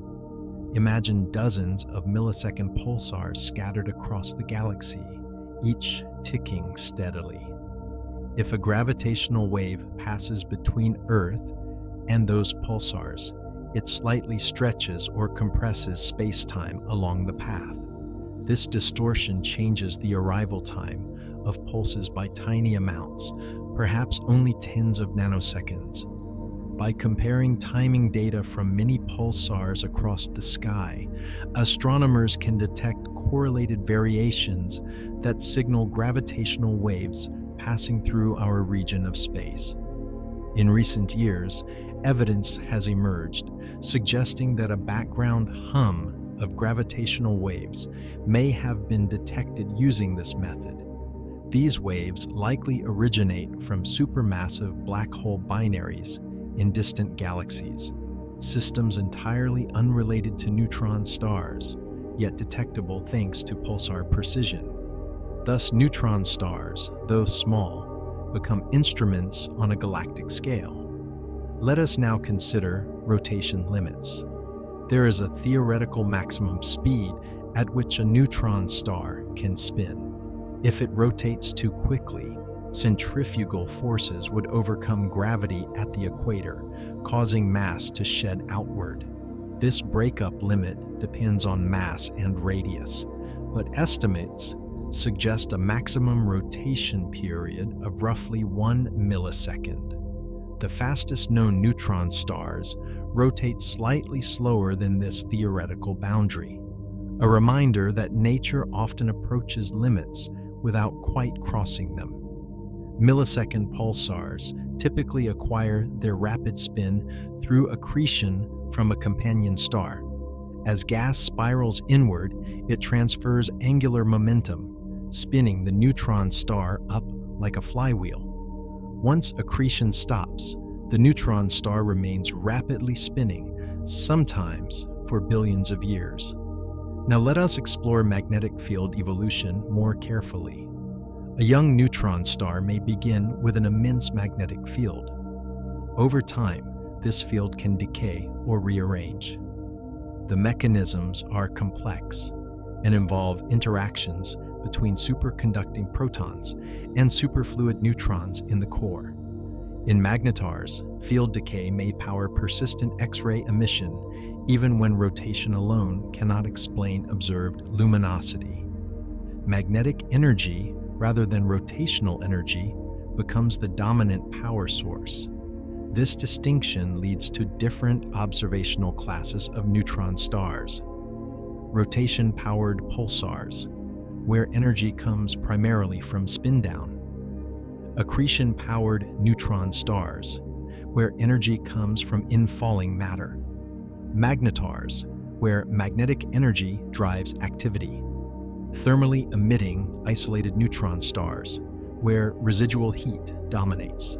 Despite these categories, they all share the same fundamental origin: collapsed stellar cores supported by neutron degeneracy pressure. Now imagine two neutron stars orbiting each other in tight formation, but instead of merging quickly, they remain stable for millions of years. In such systems, precise timing allows measurement of relativistic effects such as time dilation, gravitational redshift, and orbital decay.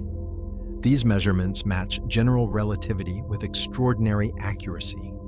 In some cases, one neutron star in the pair is visible as a pulsar, while the other is not. Yet its gravitational influence is detectable. In rare systems, both neutron stars are visible pulsars, allowing even more detailed study. The elegance of these systems lies in their predictability. Once orbital parameters are measured, future motion can be forecast with remarkable precision. This predictability makes neutron stars deeply calming objects in a cosmic sense. They are remnants of chaos, yet they behave with order. They are born in explosions, yet they spin with rhythm. They compress matter to extremes, yet they obey physical laws with consistency. Let us now shift attention to observational challenges. Measuring neutron star radius is difficult because they are so small and distant. Even the nearest neutron stars appear as unresolved points of light.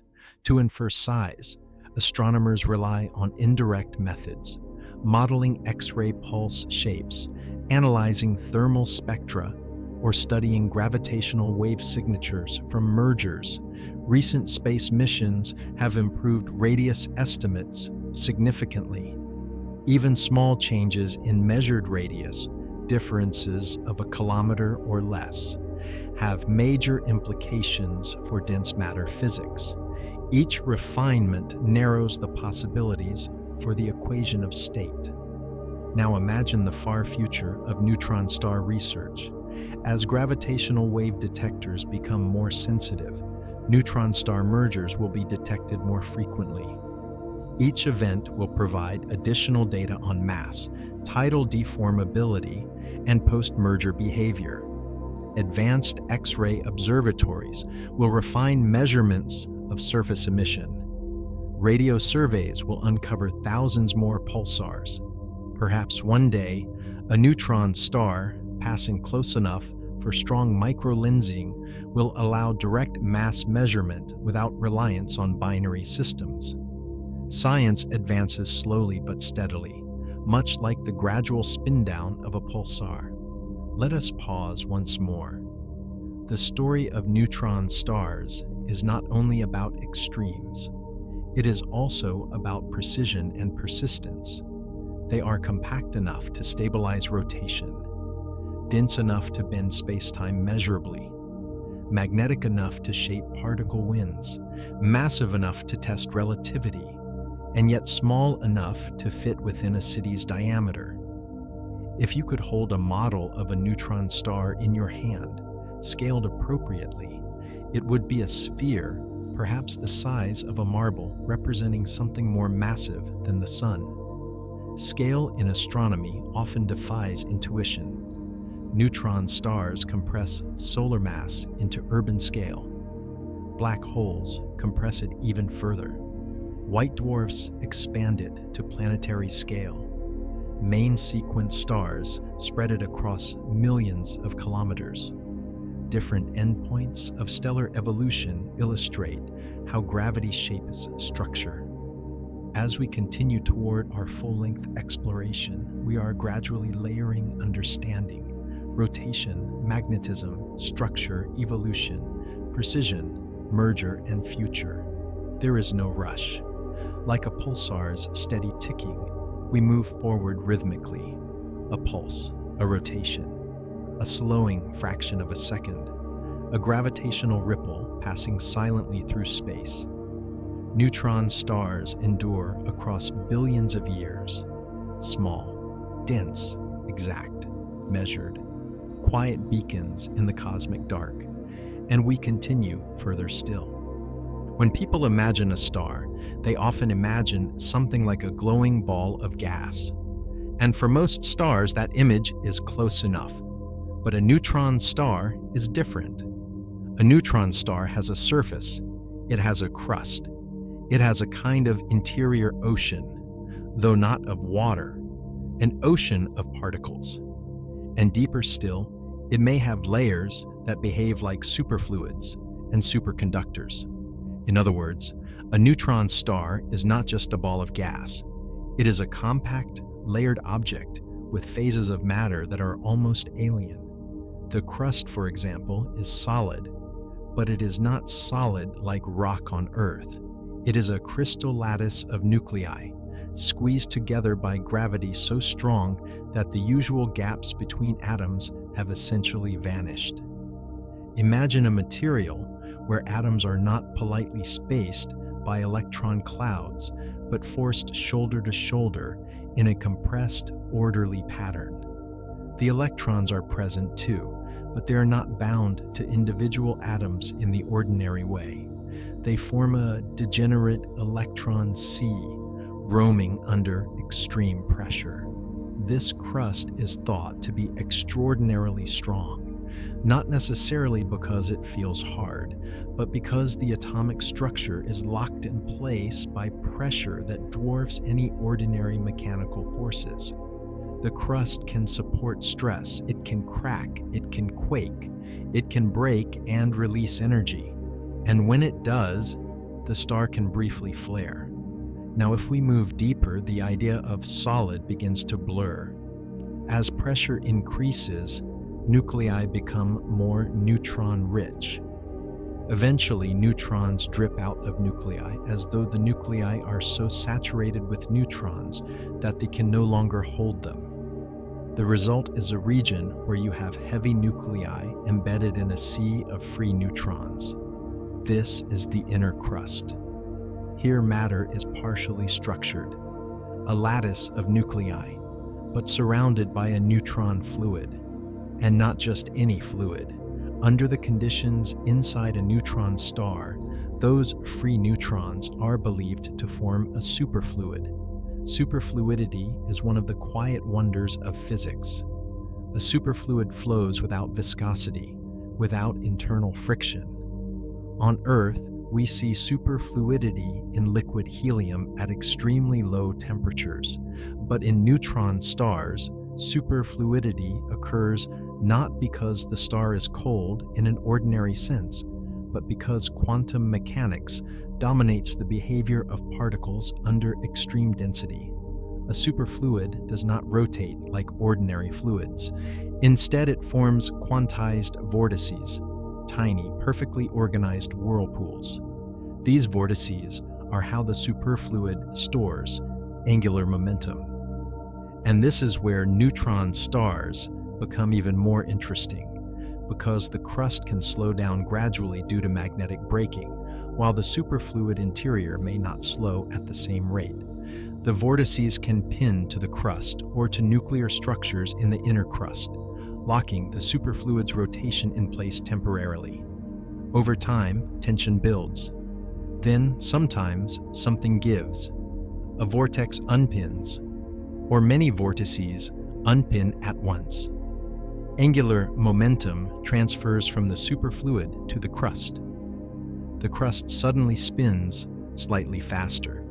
From far away with a radio telescope, we detect it as a glitch, a sudden tiny jump in spin frequency. It's a small event in measurement terms, but conceptually it's enormous. It suggests that inside neutron stars, different layers can rotate semi-independently. It suggests that superfluid physics operates on stellar scales. It suggests that the star is not a single rigid object, but a coupled system of crust and quantum fluid. And all of this happens inside a sphere only about 20 kilometers across. Now let's go deeper still, into the core. The outer core is thought to be mostly neutrons, with some protons and electrons, possibly muons. Under these conditions, the protons may become superconducting. Superconductivity is another quiet wonder.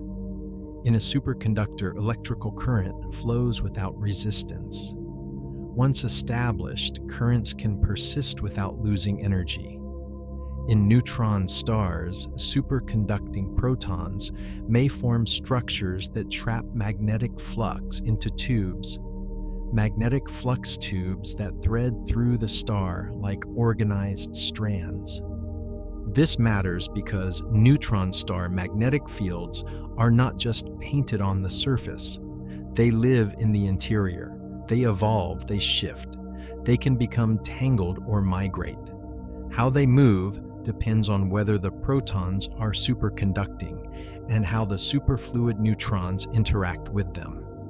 This interior magnetism may help explain long-term changes in pulsar behavior, magnetar activity, and field decay. Now, if we go deeper into the inner core, we reach the edge of what we truly know. We can describe the outer layers with some confidence. We have models that fit many observations, but the deepest core, the region at densities several times greater than the density of atomic nuclei, remains uncertain. Does matter remain as neutrons and protons, or do new particles appear? Some theories predict hyperons, heavier particles that include strange quarks. Others predict that at sufficient density, neutrons dissolve into quark matter, a state where quarks are less confined than in ordinary particles. The most speculative ideas propose stable strange quark matter. Strange stars rather than neutron stars. Whether these exist is still unknown, but the search for the true equation of state, the true relationship between pressure and density, depends on understanding what the core is made of. And that search is one of the central missions of neutron star astronomy. Now let's step away from interiors and return to something you can imagine more easily: the surface. If a neutron star had a landscape, it would be strange. The gravity is so intense that mountains cannot be tall. Even if the crust is strong, the weight of material is crushing. The highest mountains might only be millimeters or centimeters high, depending on the star's properties. But here is the quiet, wonderful twist. Even a mountain only a centimeter tall can matter because a neutron star is so dense. A tiny asymmetry in a spinning neutron star can produce gravitational waves. Not huge ones like a merger, but continuous waves, steady and faint, like a persistent whisper in space-time. Gravitational wave detectors have searched for this kind of signal. It is extremely difficult to detect, but the idea is so elegant. A spinning object, slightly lopsided, sending out ripples in space-time as a consequence of its rotation. Now imagine a neutron star in a binary system, accreting matter. Material from the companion does not fall straight down because it has angular momentum. It forms a disk. Friction and turbulence in the disk heat the gas, making it glow in X-rays. The gas spirals inward, faster and faster until it crashes onto the neutron star's surface. When it hits, it releases enormous energy. This energy can create hotspots, and these hotspots can rotate in and out of view, producing X-ray pulsations that resemble radio pulsars, but with a different mechanism. In some systems, accreted material piles up on the surface in a thin layer. Under neutron star gravity, the pressure at the base of this layer becomes immense.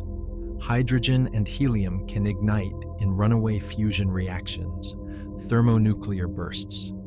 These X-ray bursts can last seconds to minutes, causing sudden brightening. In a sense, neutron stars can host nuclear burning again, but not in their cores like ordinary stars. Instead, on their surfaces, in thin layers, ignited by extreme pressure. And then, after the burst, the star returns to steady accretion. Now let's talk about another class of behavior. Magnetars. Magnetars often rotate more slowly than typical pulsars, periods of several seconds. Yet they can be extremely luminous in X-rays. This tells us that their energy source is not mainly rotation. Instead, it is magnetic energy. Their magnetic fields are so strong that they store enormous energy. When that field rearranges, it can fracture the crust, producing starquakes and flares. Some magnetar bursts are modest, short spikes of X-rays. Others are giant flares, events so energetic that, if one happened close enough, it could affect Earth's upper atmosphere. Thankfully, magnetars are distant, but their existence reminds us that magnetic fields can dominate the behavior of matter in extreme environments. Now, imagine a magnetar's crust. The field stresses it. Over time, stress accumulates. The crust resists because it is strong, but strength is not invincibility. Eventually, cracks form. The crust shifts, magnetic field lines snap into new configurations, and energy releases outward as a flare. It's a kind of cosmic tectonics, not plates of rock moving slowly, but crystal lattices of nuclei shifting under magnetic strain. Now let's shift to something even more dramatic. Neutron star mergers. We've touched on this, but it's worth lingering because it's one of the most important discoveries in modern astronomy. Two neutron stars orbit each other. Over time, they lose energy through gravitational waves. Their orbit shrinks. Their orbital frequency rises. In the final seconds, the signal becomes intense enough to be detected across cosmic distances. Then the stars collide. The collision produces gravitational waves. It produces electromagnetic radiation, a kilonova. It produces jets that may generate short gamma-ray bursts. And most importantly for the story of matter, it produces heavy elements, gold, platinum, rare earth elements. Not all of them, perhaps, but a significant fraction. Enough that these events are now understood as major contributors to the universe's inventory of the heaviest elements. This changes how we think about the history of matter. It means some of the atoms on Earth were forged not only in supernovae, but in the crushing merger of neutron stars. Collisions so dense and violent that they create conditions unlike anything else in nature, and then those elements spread through space, mix into gas clouds, form new stars, form planets, form life. In that way, neutron stars, remnants of death, become sources of creation. Now, return again to the calm perspective. Despite all of this extreme physics, neutron stars often reveal themselves gently. A steady pulse in radio waves, a faint thermal glow, a quiet X-ray lighthouse, a tiny shift in timing, a distant ripple in space-time. They are subtle, patient objects. And that subtlety is part of why they fit so naturally into a long, sleep-friendly journey. The universe does not shout most of the time. It murmurs. Neutron stars are among the universe's most profound murmurs. Now let's explore something that feels almost poetic in its precision. Pulse timing. A pulsar's beam sweeps across the sky. Each time it points at Earth, we receive a pulse. If the pulsar is stable, those pulses arrive with near-perfect regularity. But near-perfect is where the magic is, because tiny deviations from perfection reveal information. If a pulsar is in a binary orbit, its pulses arrive early and late, depending on its motion toward or away from us. This is the Doppler effect. By measuring this, astronomers can determine orbital parameters, companion mass, and sometimes even detect planets orbiting pulsars. Yes, planets. The first confirmed exoplanets were discovered around a pulsar using pulse timing. It was one of the earliest reminders that planets can form or reform under extraordinary circumstances. Pulse timing can also reveal gravitational effects. In tight binaries, general relativity predicts time dilation, gravitational redshift, and orbital decay. Pulsars allow these to be tested with exquisite accuracy. Over years, astronomers can watch an orbit shrink exactly as predicted due to gravitational wave emission. This was the first indirect confirmation that gravitational waves exist, decades before direct detection. So neutron stars, again, become tools for understanding physics itself. Now, as we continue building toward the full length of your project, the structure of our journey matters too. We're not rushing to get through neutron stars.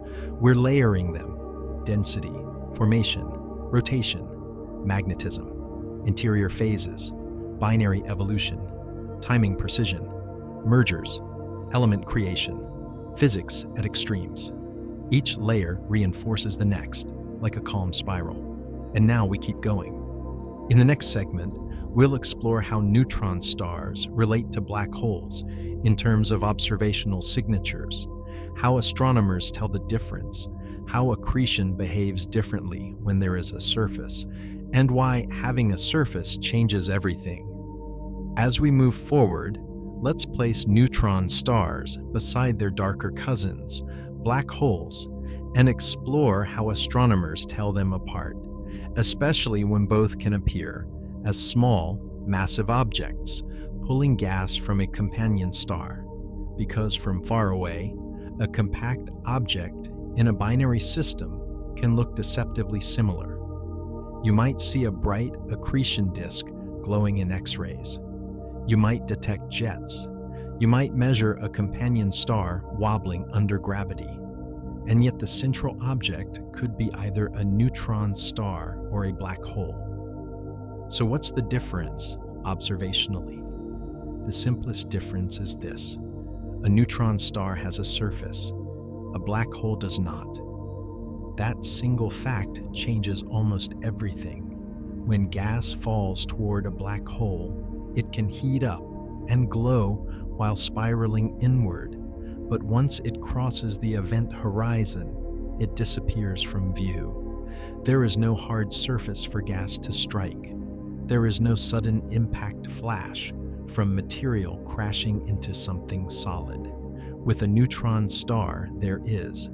In an accreting neutron star system, gas spirals inward through the disk, accelerates to extraordinary speeds, and then hits the neutron star's surface. That impact releases energy very efficiently. It can create a bright boundary layer, a region where matter transitions from disk flow to surface flow. And it can produce distinct X-ray signatures. This often makes accreting neutron stars brighter in certain ways than similar black hole systems, because the neutron star can radiate the infalling energy from a surface rather than swallowing it. But the surface does more than produce brightness. It produces events. One of the most telling signatures of a neutron star is a thermonuclear X-ray burst.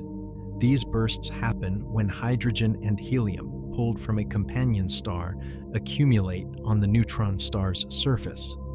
Gravity compresses the layer so strongly that the base heats and pressurizes. Eventually, conditions become just right for runaway nuclear burning. Fusion ignites across the surface in seconds, releasing a sudden flood of X-rays. The star brightens dramatically, then slowly fades as the surface cools.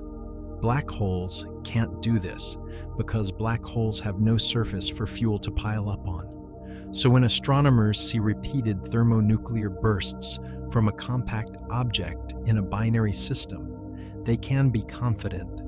The central object is a neutron star. There's another signature, quieter but equally important: coherent pulsations. Some accreting neutron stars exhibit X-ray pulsations, meaning their emitted X-rays rise and fall at a stable rotation rate. This typically happens when the neutron star's magnetic field channels accreting material onto hotspots near the magnetic poles. As the star rotates, those hotspots sweep into and out of view like a lighthouse. If you can measure coherent pulsations, you're measuring the spin of a solid object with a surface. Again, black holes cannot produce this kind of stable rotational hotspot signal. Now, sometimes the distinction is not so easy. There are neutron star systems that do not show bursts, either because their accretion rates are too low, too high, or their surface composition behaves differently. And there are black hole systems that can look similar in broad X-ray brightness, so astronomers also rely on mass. A neutron star has a mass limit. Observations suggest the most massive neutron stars are a little above 2 solar masses. A black hole, in typical stellar remnants, is often more massive. If a compact object's measured mass is clearly above the neutron star stability range, for example 5 solar masses, then it is almost certainly a black hole. But measuring mass requires careful orbital observations. You must track the companion star's motion, infer inclination angles, and model the system. It can be done, but it is not always straightforward. So the practical approach is often a combination of signatures. Thermonuclear bursts leads to strong evidence for a neutron star. Coherent pulsations leads to strong evidence for a neutron star. Measured mass well above neutron star. Limits leads to strong evidence for a black hole. Certain spectral and timing patterns implies suggestive, but less definitive alone. Now let's linger on why having a surface is such a deep difference, not just observationally, but conceptually. A neutron star is an endpoint where collapse stopped. It stopped because quantum mechanics pushed back. The star became a physical object again, a thing with a crust and a surface, an interior with the vases of matter, a place where energy can be deposited and then radiated away. A black hole is an endpoint where collapse did not stop. It continued past every pressure we currently understand until a horizon formed, a boundary beyond which information and light cannot return. So neutron stars and black holes represent two different answers to the same question. What happens when gravity becomes overwhelming? Neutron stars say collapse can stop, but only by becoming extreme in density and quantum behavior.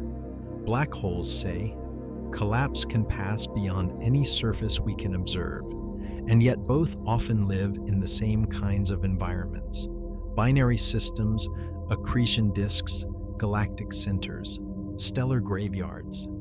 Now, let's return to accretion, because it's one of the most visually and physically rich themes, and it's where neutron stars behave in wonderfully distinctive ways. When gas spirals into an accretion disk, it heats up. The closer it gets to the compact object, the faster it moves.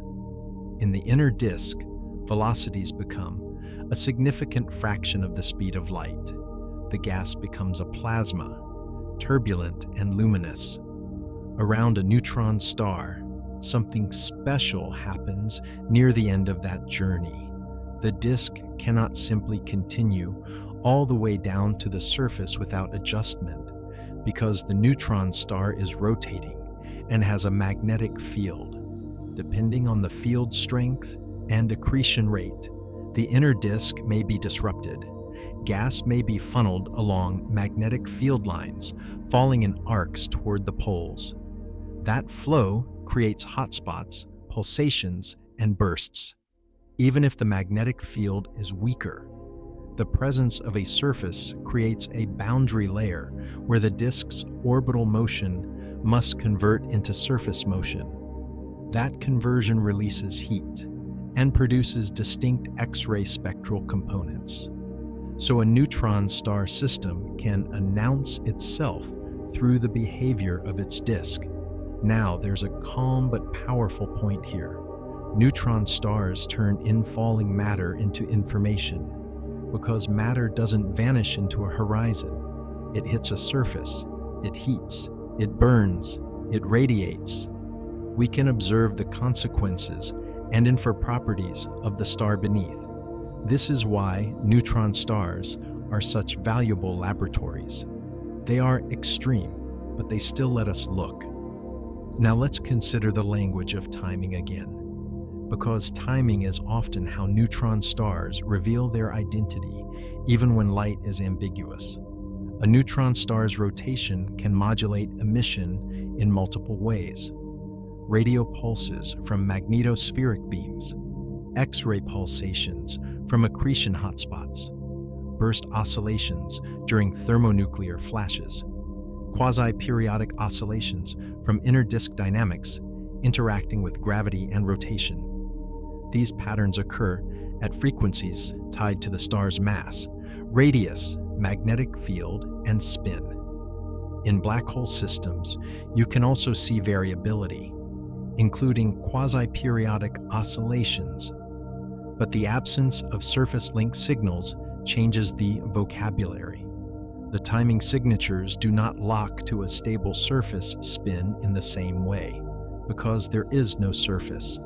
So in a sense, neutron stars are rhythmic in a way that black holes are not. They have a beat you can track, and tracking that beat over months and years gives astronomers remarkable precision. Now let's gently widen the perspective. Neutron stars are the last stop before the horizon. They are the densest stable objects we can observe directly. They give us a surface to study, a clock to listen to, a crust to quake, a magnetic field to twist, and mergers that produce ripples in space-time. Black holes are different, profound, silent, defined by absence. But neutron stars sit right beside them in the cosmic story, and understanding one helps us understand the other, because the boundary between them is not merely a line in a textbook. It is a real threshold in nature, a limit that depends on the equation of state, on the physics of dense matter, on the outcome of collapse, on how much mass remains, on how much falls back, on whether rotation supports the remnant, and on whether quantum pressure can still resist. So every neutron star we measure helps define that boundary more clearly. Every massive neutron star constrains dense matter models. Every merger teaches us about tidal deformability and the stiffness of matter. Every burst teaches us about surface physics under crushing gravity. Everything we observe is a small piece of the same larger puzzle. How does matter behave at the edge of collapse? Now, as you settle into the slow rhythm of this long project, let the contrast rest gently in your mind. A neutron star, a surface, a crust, a heartbeat, a measurable radius, a place where matter lands and radiates, a black hole, a horizon, a hidden interior, an absence of surface events, a gravity well so deep that the last part of the story disappears from view. Both are shaped by gravity, but only one lets us listen to the surface. Only one lets us measure the impact. Only one can flare with nuclear fire on a skin of compressed atoms. That one is the neutron star. And in the next segment, we'll move into a particularly soothing and fascinating topic: the different species of neutron stars, pulsars, millisecond pulsars, magnetars, and the quiet, thermally glowing, isolated stars, and how they might be connected as stages of one broader evolutionary family. The first and most famous, the pulsar. A pulsar is a neutron star that behaves like a lighthouse. It has a strong magnetic field, and that magnetic field is usually tilted relative to the star's rotation axis. Charged particles accelerate along magnetic field lines and produce beams of radiation, often radio waves, sometimes X-rays or gamma rays. As the neutron star spins, those beams sweep across space. If one of those beams crosses Earth, we detect a pulse. That's why pulsars seem to blink, but they aren't blinking because they're turning on and off. They are blinking because they are rotating, and we happen to be in the path of the beam. Some pulsars rotate once, every second or so. Some take several seconds. Some rotate dozens of times per second. Their periods are remarkably stable, and that stability is part of what makes them so useful to science. Over time, pulsars slow down. They lose rotational energy. Their magnetic braking steadily reduces their spin, and eventually many pulsars become too slow, or their magnetic configuration changes, or their beams no longer intersect Earth. They don't die dramatically. They simply fade from our ability to detect them. A pulsar can be thought of as a neutron star in a rotation-powered phase. Its spin is the engine. Now let's meet a faster, older, almost perfected version. Millisecond pulsars. Millisecond pulsars are the precision machines. They rotate hundreds of times per second. Their pulses can be astonishingly regular, so regular that a network of them can be used as a galaxy-scale instrument for detecting gravitational waves. But here's the key point.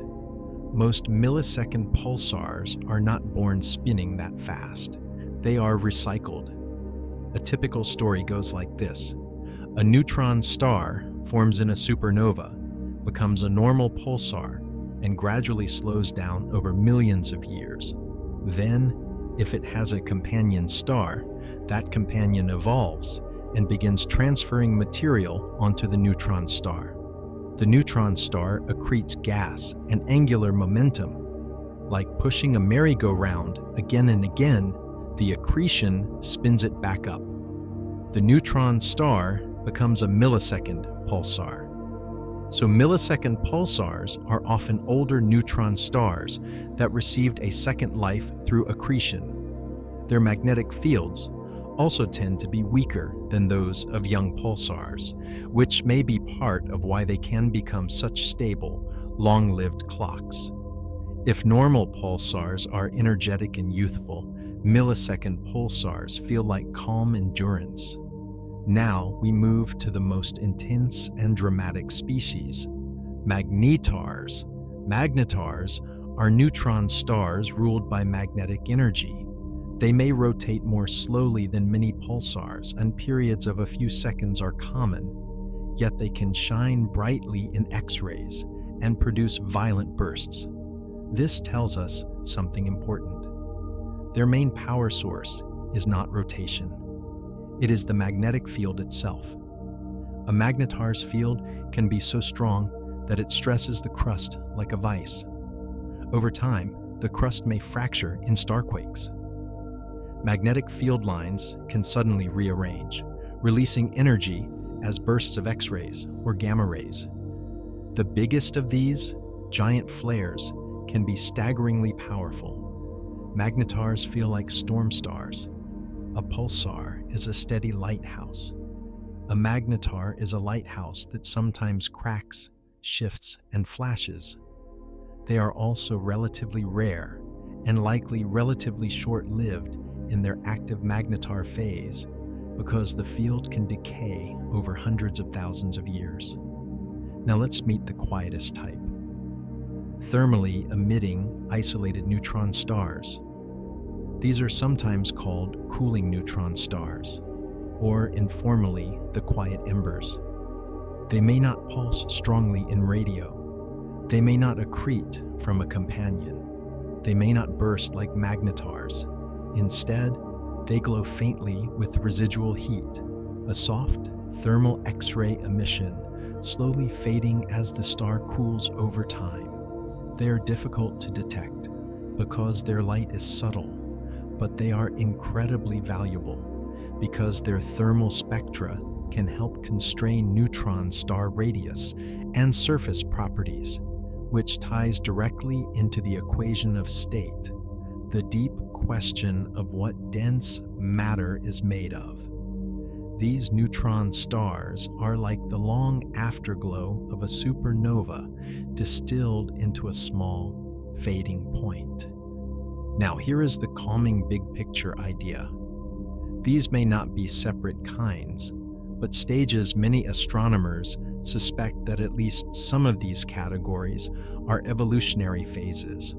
A neutron star can be born with a certain spin, a certain magnetic field, a certain environment, alone or in a binary. Those initial conditions push it toward different observed behaviors. A young neutron star might first appear as a bright, energetic pulsar. If its magnetic field is extreme, it might appear as a magnetar. If it is in a binary, it might later accrete and become an X-ray source, and possibly be spun up into a millisecond pulsar. If it is isolated and quiet, it may simply cool and fade, becoming a faint thermal emitter. So the species of neutron stars can be viewed like a family of outcomes, different lives shaped by spin, magnetism, and companionship. A neutron star alone lives one story. A neutron star with a companion can live another. A neutron star with an ultra-strong magnetic field becomes something else entirely. And the beauty is that all of these stories begin the same way. A massive star collapses, a supernova blooms, a dense remnant remains. Then the universe decides the details. In the next segment, we can move into a very visual and compelling topic, the magnetosphere, the region around a neutron star where magnetic fields dominate space, where particles accelerate, and where the lighthouse beams are truly born. A neutron star is small, but its influence extends far beyond its surface. Around it lies a vast magnetic environment called the magnetosphere. If you could see magnetic field lines, you would see them arcing outward from the star, looping through space, then returning, like an enormous invisible sculpture. Near Earth, magnetic field lines are gentle and wide. Near a neutron star, they are dense, intense, and tightly curved, and they control how charged particles move. In a magnetosphere, the main rule is simple. Charged particles follow magnetic field lines. They don't drift randomly. They are guided, forced into spirals and arcs along invisible pathways.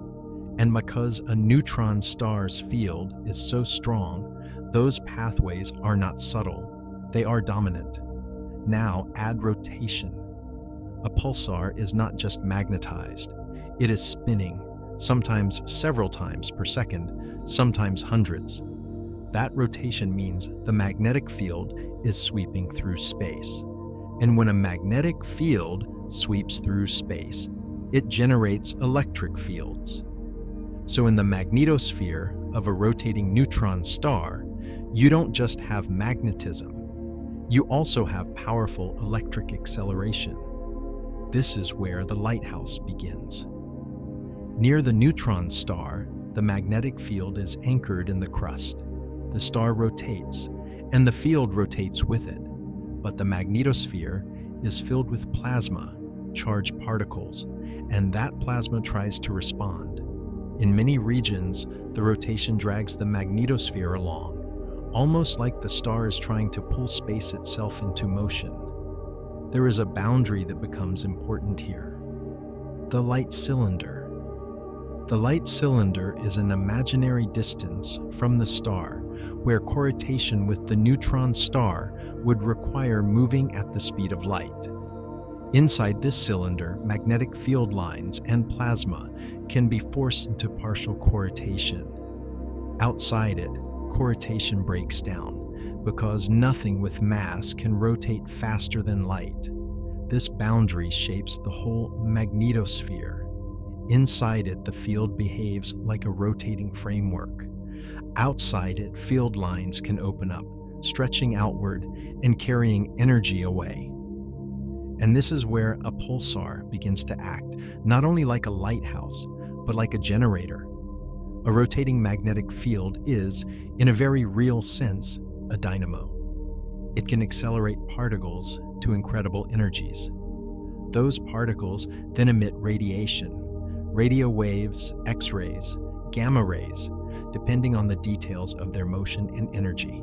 But where do the particles come from? The surface of a neutron star is extreme. The electric fields in the magnetosphere can become strong enough to pull charged particles from the surface. In other cases, energetic photons in the magnetosphere can create electron-positron pairs, effectively turning energy into matter. This can fill the magnetosphere with plasma even if the star started bare. Once you have plasma, you have currents. And once you have currents flowing through a magnetic field, you have forces, structure, and energy transport. So the magnetosphere is not empty space. It is an active region, threaded by currents and populated by particles moving at relativistic speeds. Now the pulsing beam. In the simplest picture, radiation is emitted near the magnetic poles. Because the magnetic axis is tilted relative to the rotation axis, these emission regions sweep across the sky as the star spins. If the geometry lines up so that Earth passes through the beam, we see pulses. But the real magnetosphere is more complex than a single clean beam. Different pulsars can emit from different heights above the surface. Some emission may come from near the polar caps, close to the star. Some may come from outer magnetospheric regions, closer to the light cylinder. This is why pulsars can have different pulse shapes, different numbers of peaks, and different emission in radio versus gamma rays. And yet, despite all this complexity, the rhythm remains. One rotation, one sweep, one pulse. This steady pattern is why pulsars feel almost musical in the mind. Not because they make sound in space, but because their timing is so regular that you can imagine it like a cosmic metronome. Now let's shift to something that connects magnetospheres to the surrounding universe, the pulsar wind.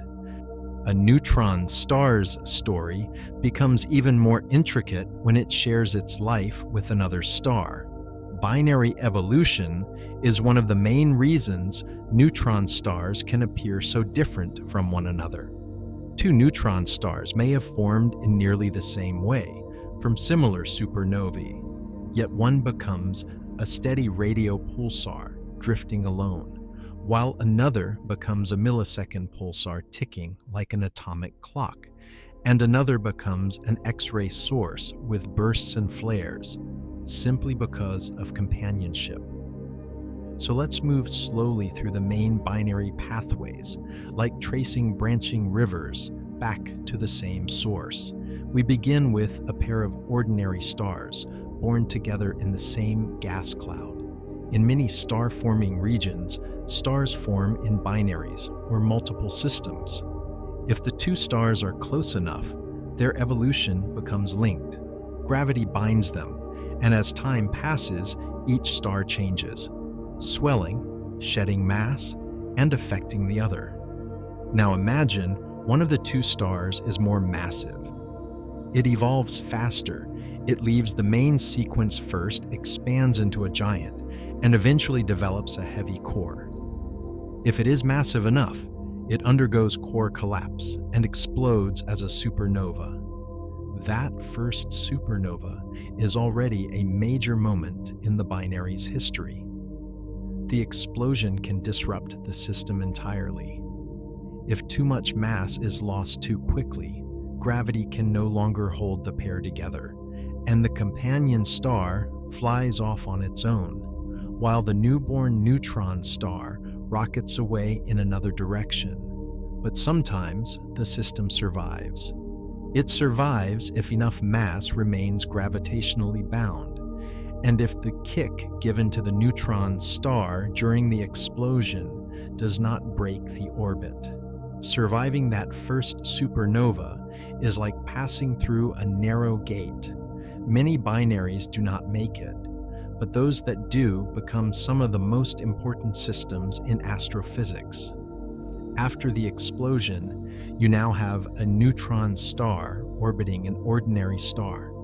At first, the neutron star may behave like a standard pulsar, spinning and slowly losing energy.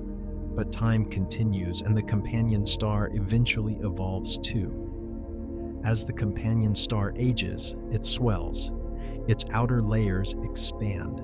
If the orbit is close enough, the companion can overflow a gravitational boundary called the Roche lobe. This is the region around a star where material is gravitationally bound to it. When the star expands beyond that region, gas can spill outward, and much of it falls toward the neutron star. This is where accretion begins. Accretion is not just feeding, it is transformation. The gas leaving the companion carries angular momentum, so it forms an accretion disk around the neutron star. Friction in the disk heats the gas to millions of degrees, producing X-rays.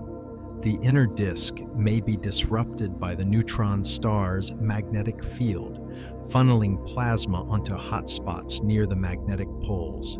If the accretion rate is steady, the neutron star can shine brightly in X-rays for long periods, becoming an X-ray binary. If accretion is variable, the system can flicker between bright outbursts and quiet phases. But the deeper transformation is rotational. As gas spirals inward, it transfers angular momentum to the neutron star. Over thousands to millions of years, this can spin the star up dramatically. A neutron star that once rotated every second can be accelerated to rotate every few milliseconds. This is the origin of most millisecond pulsars. This process is why millisecond pulsars are often described as recycled. The neutron star was born, spun down, and then, through accretion, spun back up.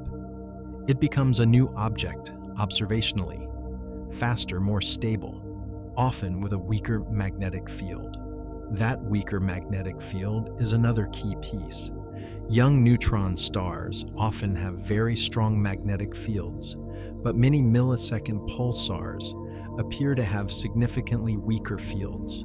There are competing explanations. Accretion may bury or restructure the magnetic field, or the field may naturally decay over time. Either way, the pattern is clear.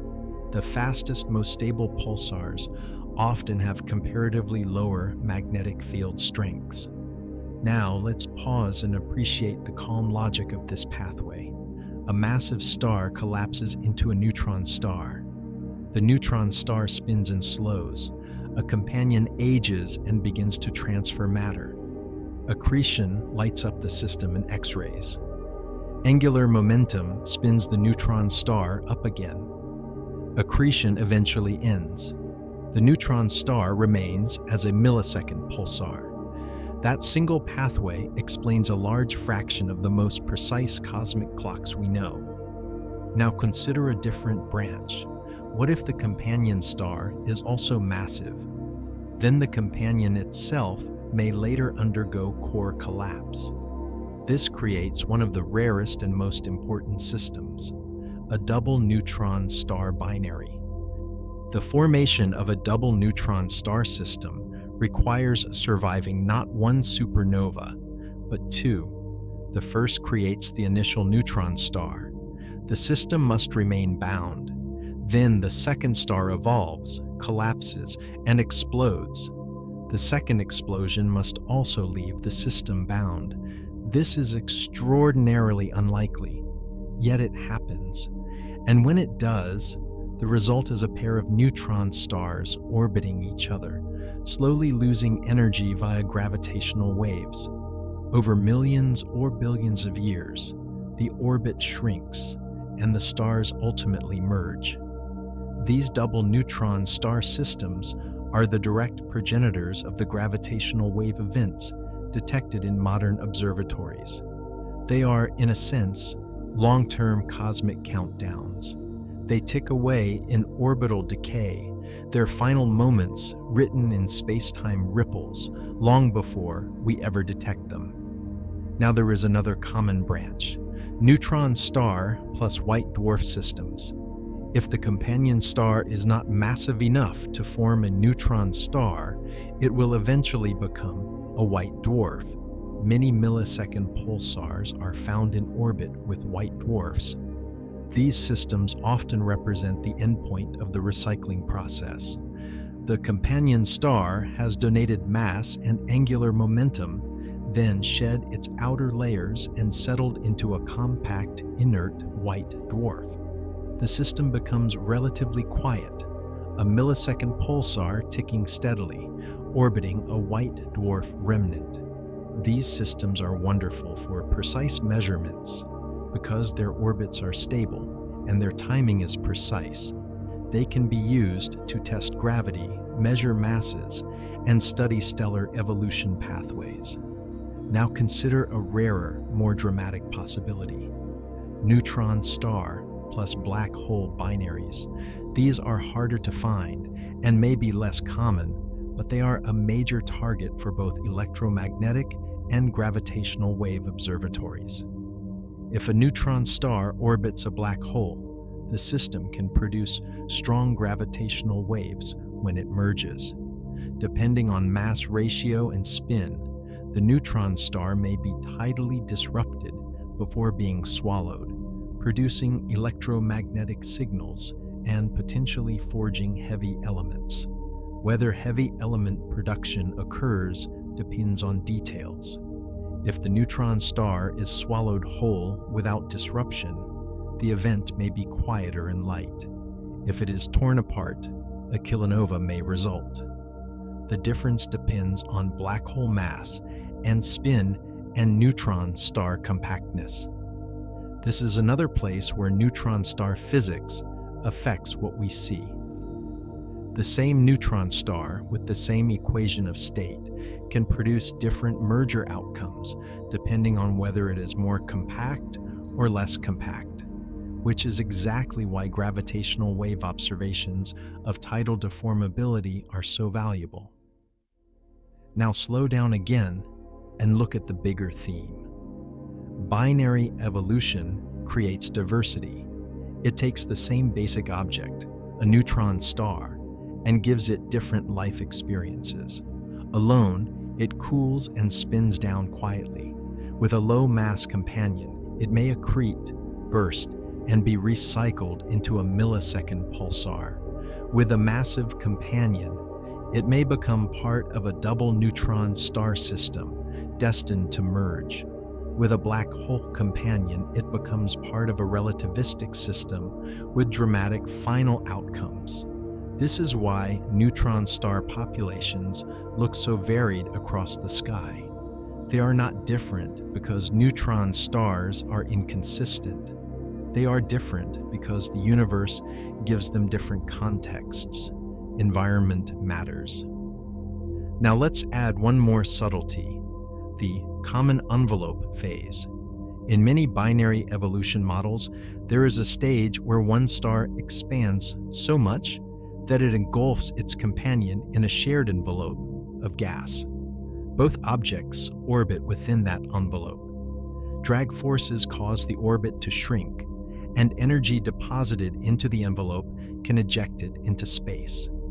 The common envelope phase is one of the most important and most uncertain the stages in binary evolution. It determines how close the final compact binary becomes. Without orbital shrinking, many systems would never merge within the age of the universe. With shrinking, neutron star binaries can become tight enough to inspiral and merge within billions of years. So this messy, turbulent phase, two objects spiraling inside a shared envelope, may be the hidden key that creates many of the compact binaries we later detect. The universe often hides the most important steps behind phases that are hard to observe directly, but their consequences are visible. The tight orbit, the rapid inspiral, the gravitational wave merger. Somewhere in the Milky Way, long ago, two massive stars were born together in the same cloud of gas. They lived fast, burned hot, and died young. Each one ended its life in collapse and explosion, leaving behind a neutron star. If the system survived both supernovae, then what remained was a pair of compact remnants, two city-sized spheres, each heavier than the sun, locked into orbit. At first, the orbit might have been wide. The two neutron stars would have circled each other with a slow, steady pace. One orbit perhaps taking hours or days. In that early stage, the pair would not have seemed dramatic. They would have been a quiet binary system drifting through the galaxy, invisible to most observers, unless one of the stars happened to be a pulsar whose beam crossed the Earth. But in the background, something subtle would already be happening. The orbit would be losing energy, not through friction, not through air resistance, not through any medium at all, because space is nearly empty. The energy would be leaving as gravitational waves, tiny ripples in space-time, spreading outward in all directions at the speed of light. Each wave would be unimaginably small by the time it reached distant regions, but the loss of energy from the system would be real, and over long periods of time, it would accumulate. The orbit would shrink very slowly at first, almost imperceptibly on a human timescale. The neutron stars would draw closer together by fractions of a millimeter, then millimeters, then meters over many years. The timescales are so long that the motion feels almost frozen. like watching a mountain erode grain by grain. But gravity is patient. As the orbit shrinks, the neutron stars orbit faster. Their speed increases, the period shortens, their gravitational wave emission becomes stronger. That strength feeds back into the process because stronger gravitational waves carry away energy more quickly, which shrinks the orbit faster, which increases the orbital speed again. For most of the system's life, the spiral inward is slow. Then near the end, it is not. In the final years, then final days, then final minutes, the orbit tightens noticeably. The two neutron stars circle each other many times per second. Their velocity becomes a significant fraction of the speed of light. They are no longer distant partners. They are close, intensely bound, moving through each other's gravitational fields so strongly that space-time itself becomes deeply curved around them. At this stage, another effect becomes important: tides. Just as the moon raises tides on Earth, one neutron star raises tides on the other. But these are not ocean tides. These are tides in solid crust and nuclear density interior. The gravitational pull stretches each neutron star into a slightly elongated shape, pulled outward along the line connecting the two objects. The amount of stretching depends on how the neutron star is built inside. If matter is stiff, resisting compression, then the star is harder to deform. If matter is softer, more compressible, then the star deforms more. This is one of the most remarkable facts about neutron star mergers. The gravitational wave signal carries information not just about the mass of the stars, but about the internal behavior of matter under extreme compression. Even without touching the stars, even from across hundreds of millions of light years, the shape of the waveform can hint at what happens in the hidden core. As the final seconds approach, the neutron stars whirl faster and faster. The gravitational wave frequency rises. If you were to translate that rising frequency into sound, it would become a kind of gentle cosmic chirp, starting low and climbing upward until it ends abruptly at the moment of contact. The last moments are rapid. The neutron stars are now so close that their outer layers are affected strongly by each other's gravity. Their magnetic fields may interact. Their surfaces may begin to distort more dramatically. The orbital motion is so fast that a full orbit may take only milliseconds, and then the stars touch. In the instant of contact, matter at nuclear density meets matter at nuclear density. The collision is not like two rocks hitting in space. It is more like two mountains of compressed nuclei and superfluid neutrons crashing together under relativistic gravity. The impact creates shock waves within the merged object. Temperatures rise. Neutrinos may flood outward. Magnetic fields can twist and amplify.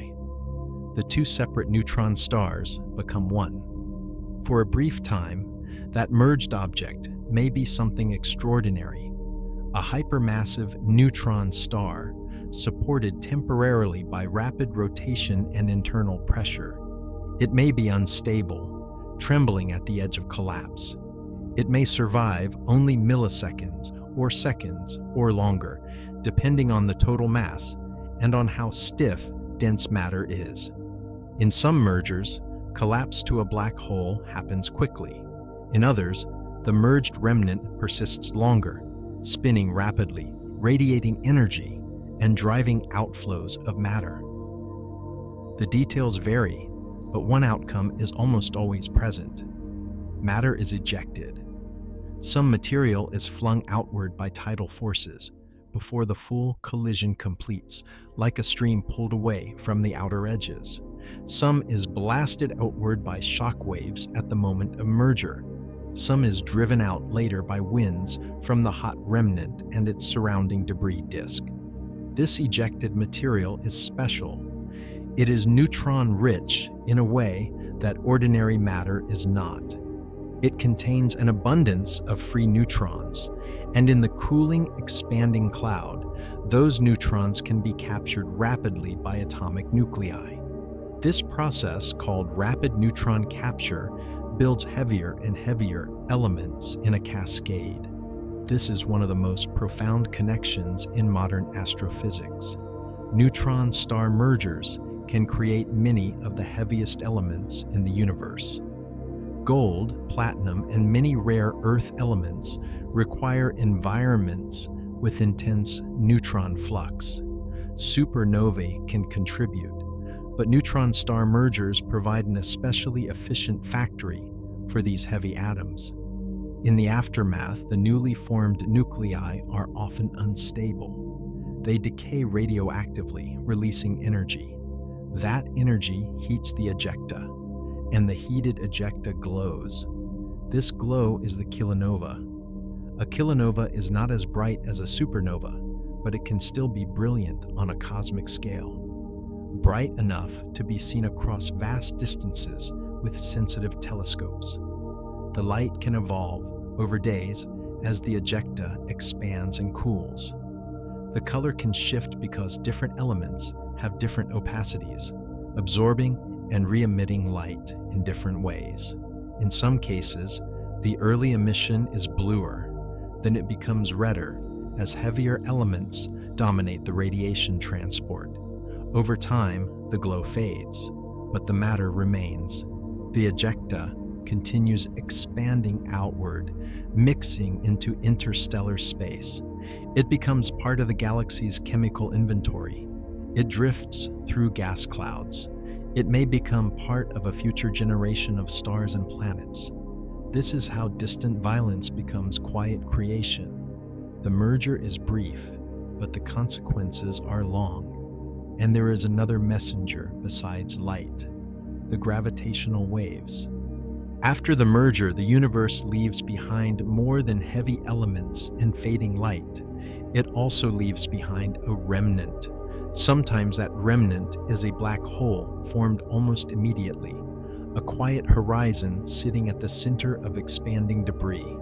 Sometimes the remnant is a hypermassive neutron star that survives briefly, milliseconds, seconds, perhaps longer, before collapsing.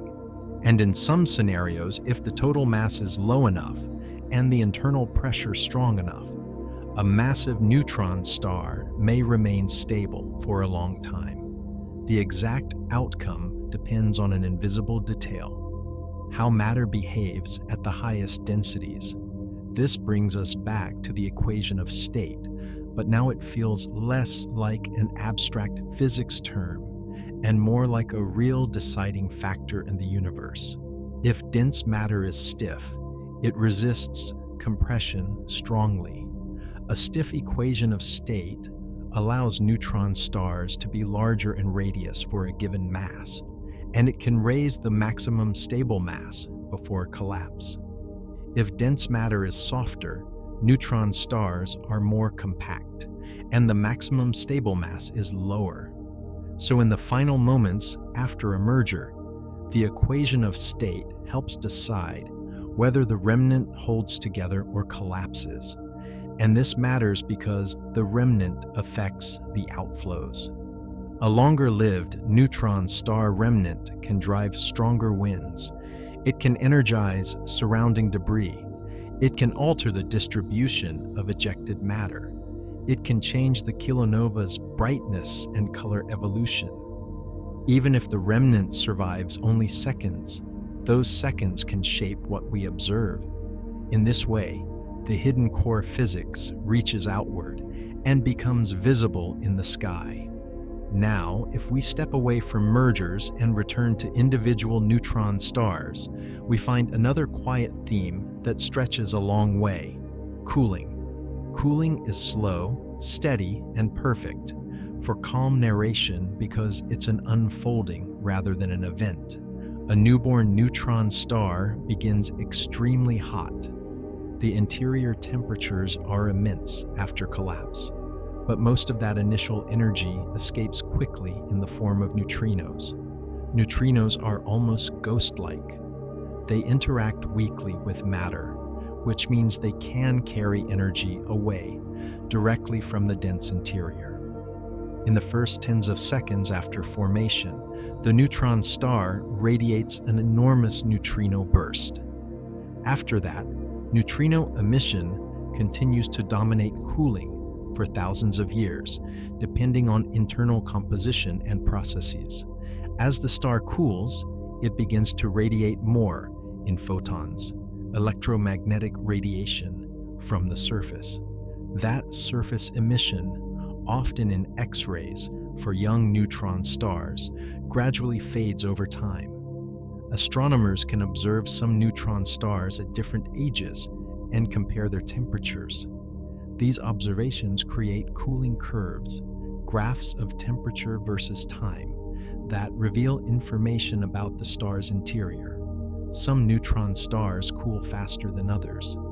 That difference may tell us which particles exist in their cores, whether superfluidity is present, and whether certain rapid neutrino emission processes are allowed. Again, the deep interior leaves fingerprints on the surface. It's a recurring theme. We cannot see inside, but we can infer. Now imagine a young neutron star, perhaps only a few thousand years old, still warm enough to glow in X-rays. It is an ember compared to the supernova that created it, but an ember that can be detected across great distances with sensitive telescopes. As time passes, the ember fades. In a few 100,000 years, it might still be detectable, but faint. In a few million, it might become difficult to find unless it has some other activity, pulses, accretion, magnetobursts, and in billions of years, an isolated neutron star becomes almost completely dark to our instruments. It remains massive and compact, but it has nearly no light to give.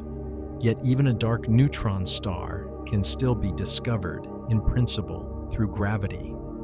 If it passes between us and a background star, it can bend the background light slightly, magnifying it in a micro-lensing event. Such events are rare and difficult to attribute, but they represent another pathway for finding otherwise hidden compact objects. So a neutron star can be visible through rhythm, through heat, through accretion, through bursts, through mergers, or quietly, through its gravitational effect on light. Now consider how neutron stars age in terms of magnetic fields. Magnetic fields may decay over time or rearrange internally. The details are complex and still studied. In young pulsars, fields can be strong and structured. In millisecond pulsars, fields are typically weaker. Whether accretion buries the field or whether time naturally reduces it is still debated, but in long-term evolution, it seems clear that many neutron stars become less magnetically intense as they age. Magnetars are different. Their activity is powered by magnetic energy, and that energy cannot last forever. Magnetar fields decay, and as they do, their violent outbursts become less frequent. Over time, a magnetar may quiet into something more like an ordinary neutron star. This suggests that even dramatic neutron stars can soften with age. A storm can fade into a steady glow. Now let's return to pulsars for a moment, because there is a calm beauty in how pulsars are used as tools. When a pulsar is in a binary, its pulses act like a beacon attached to a moving object. Each pulse arrival time carries information. As the pulsar orbits, the pulses arrive slightly earlier when it moves toward us, and slightly later when it moves away.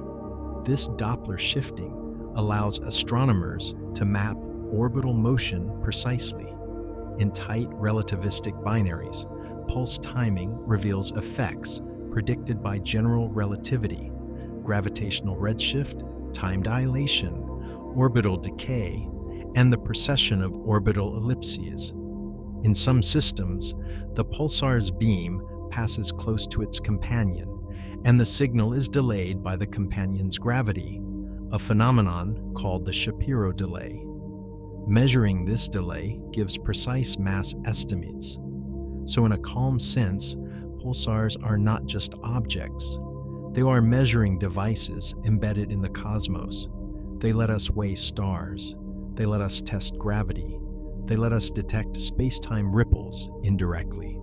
They let us measure orbital evolution. And all of that comes from one simple thing: a steady, repeating pulse. Now imagine the Milky Way again, not as a sparse collection of shining points, but as a vast rotating disk full of history.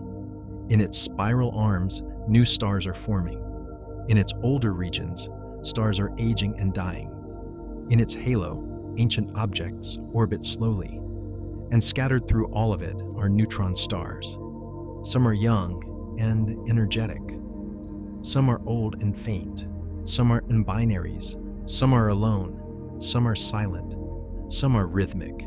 They are the compact fossils of massive stars, distributed like hidden seeds across the galaxy. If you could visualize them all at once, you might see the galaxy sprinkled with countless dark, dense spheres, most of them unseen, some of them whispering faint signals, a steady pulse in radio waves, a soft thermal glow in X-rays, a rare flare from a magnetar, a distant gravitational chirp from a merger. The universe doesn't present these things loudly to us. We have to listen. We build antennas. We build space telescopes. We build interferometers, sensitive to motions smaller than atomic nuclei. And then we translate the signals into meaning. Now there is another layer to neutron stars that feels especially calm when described slowly: scale. Neutron stars compress familiar quantities into unfamiliar dimensions. Mass comparable to the sun. Radius comparable to a city. Gravity that makes light struggle. Density like an atomic nucleus. Magnetic fields that dominate space. Rotation that turns into timekeeping. This combination means neutron stars sit at an edge. Not the edge of space, but the edge of our intuition. And yet the physics remains consistent. Gravity pulls inward. Quantum pressure resists. Electromagnetism structures the magnetosphere. Relativity shapes time and light. Even at extremes, the universe remains lawful. That lawfulness can be soothing. It means that even the strangest objects are not chaotic. They are strange but coherent. Now let's introduce one more image that can stretch comfortably for a long time. The idea of standing near a neutron star, not literally, but imaginatively. Imagine being far out in space with a clear view of a neutron star. From a distance, it is a faint point. As you approach, you notice the surrounding field is subtly distorted. Light from background stars bends slightly around the gravity well. The star itself might not look like much with your eyes, because much of its radiation is outside the visible spectrum, but instruments would show it. X-rays from the surface if it's young, radio pulses sweeping past, high-energy photons if it's active. Closer still, the gravity becomes overwhelming. You would feel the concept of down become intense and absolute, even in microgravity conditions. Any loose particle would accelerate rapidly toward the surface. The curvature of space-time would become more obvious in how light travels.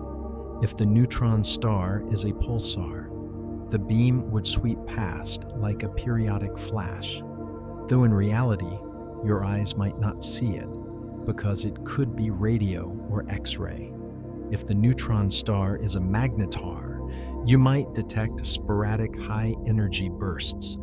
If it is accreting, you would see the glow of the disk, the hottest regions closest in, the rotation-driven patterns of hotspots. It's a quiet scene with hidden energy. And in that scene, you can feel the deep difference between a neutron star and a black hole. Because a neutron star is an object with a surface, there is a place where matter ends and surface begins. There is a location where energy can be released and radiated. There is a thing to orbit. A black hole's most defining feature is the absence of a surface. In a long, calm narrative, that contrast can return gently again and again, not as repetition, but as reassurance. Neutron stars are extreme, but they remain part of the visible universe. Now, with these images in place, we can continue building length without straining. We can deepen each chapter: cooling, magnetic evolution, pulsar timing, accretion and bursts, mergers and heavy elements, and the galaxy-wide population. And we can do it by returning to calm cycles.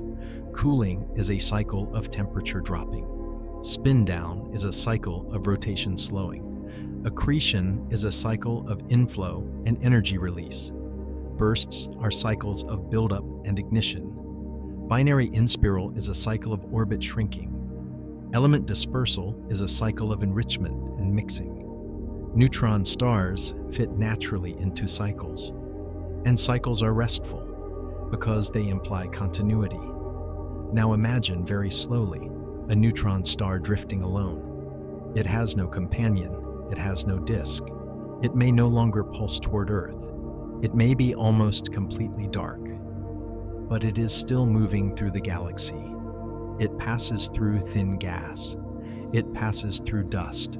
It passes through the faint magnetic fields of the interstellar medium. Nothing about its motion is rushed. It follows a galactic orbit that can take hundreds of millions of years to complete. It is a dense traveler in a slow spiral, and even if no one is listening, it remains. This is perhaps the quietest truth of neutron stars. Most of them do not announce themselves. Most simply exist, dense, stable, persistent, a remnant that outlasts the bright star that created it. And if you're listening to this at night, you can let that idea settle as a kind of cosmic calm. There are objects in the universe that endure for billions of years. They keep their structure, they keep their mass, they keep their quiet rhythms, they persist while everything around them changes. Neutron stars are among those enduring things. They are small enough to feel contained, and vast enough in significance to fill the mind gently, without needing urgency. Somewhere a pulsar continues its steady ticking. Somewhere a millisecond pulsar keeps time with exquisite precision. Somewhere an isolated neutron star cools quietly. Somewhere two neutron stars orbit each other. They're in spiral too slow to notice today, but inevitable over cosmic time. And the universe continues, calmly, with all of it unfolding at once. If we stay with that last image, two neutron stars orbiting each other in slow inevitability, we can let it open into a larger sense of time. Because one of the most comforting things about astronomy is how it stretches perspective. In daily life, everything feels urgent. Minutes matter, days matter. But in the lives of neutron stars, time becomes wide and patient. A binary system might take billions of years to reach its final merger.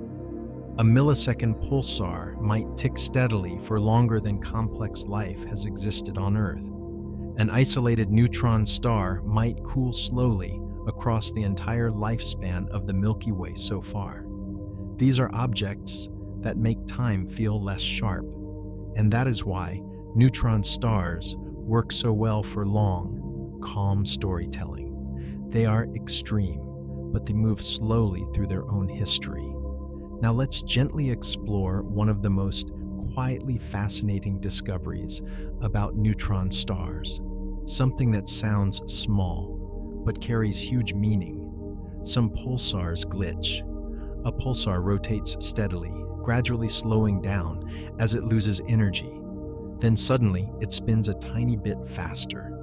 Not by much, often by a fraction so small that you need careful timing to notice. But it's real. A jump in rotation frequency, then a slow relaxation back toward its usual spin-down trend. It's as if a cosmic clock briefly stutters and corrects itself. The reason glitches are so important is that they suggest the neutron star is not a perfectly unified solid object. Instead, it is layered. The crust is a rigid lattice, strong and stable. But beneath the crust, neutrons are believed to form a superfluid. And superfluids behave differently than ordinary fluids. They store rotation in quantized vortices, microscopic whirlpools that are incredibly orderly. In many models, those vortices can become pinned to structures in the inner crust, like tiny anchors holding rotation in place. The crust itself is slowing down gradually, but the pinned superfluid can retain slightly different angular momentum.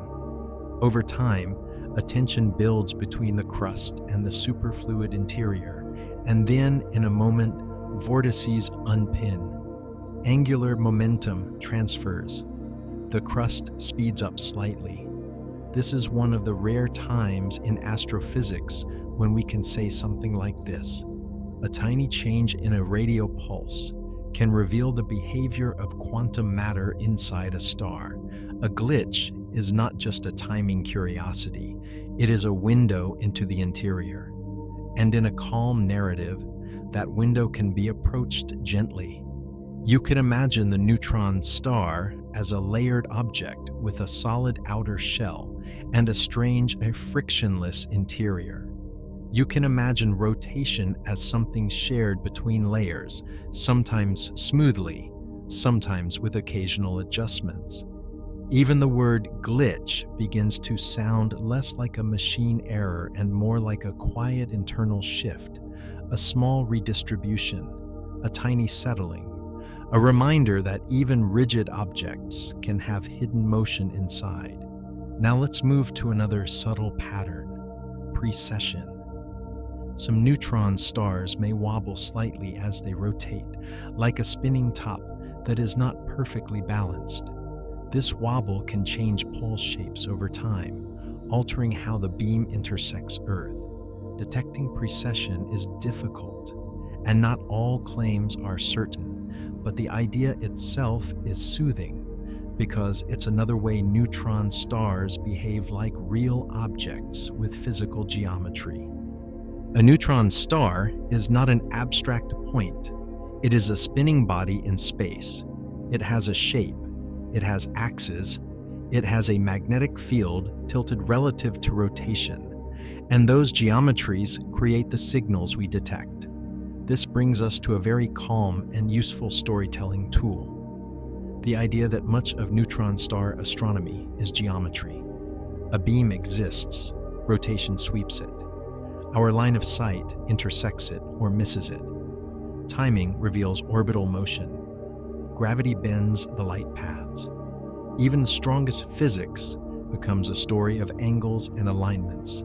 And because geometry is stable, it's naturally calming. Now let's take a long, gentle look at one of the most iconic neutron star environments, the Pulsar Wind Nebula. A young neutron star can still be surrounded by the expanding debris of the supernova that created it. That debris forms a shell that can glow in different wavelengths, with filaments of gas and dust spread outward, like slow smoke in space. Inside that shell, the neutron star may be spinning rapidly. Its magnetosphere accelerates particles. Those particles stream outward as a pulsar wind, carrying energy away from the star. When the pulsar wind meets the surrounding supernova material, it forms a shock boundary. The particles are energized further. Magnetic fields become tangled and amplified, and the region can glow as a nebula, bright in radio and X-rays, sometimes visible in optical light as well. The Crab Nebula is the famous example, a supernova remnant whose ongoing glow is powered by a pulsar at its center. This is a comforting concept in a strange way. It shows that a supernova is not just a flash that ends. It is a transformation that can leave behind a long-lasting engine. The explosion spreads matter outward. The pulsar keeps injecting energy. The nebula becomes a living structure, evolving slowly over centuries. It's like the afterlife of a star remains active. Now there is another calm way to expand this idea. Pulsar winds as particle accelerators. A neutron star magnetosphere can accelerate particles to energies far beyond what we can produce in many laboratory settings. Those particles can emit radiation across the spectrum through mechanisms like synchrotron emission, radiation produced when charged particles spiral through magnetic fields. Even if you don't name the mechanism, you can describe the effect.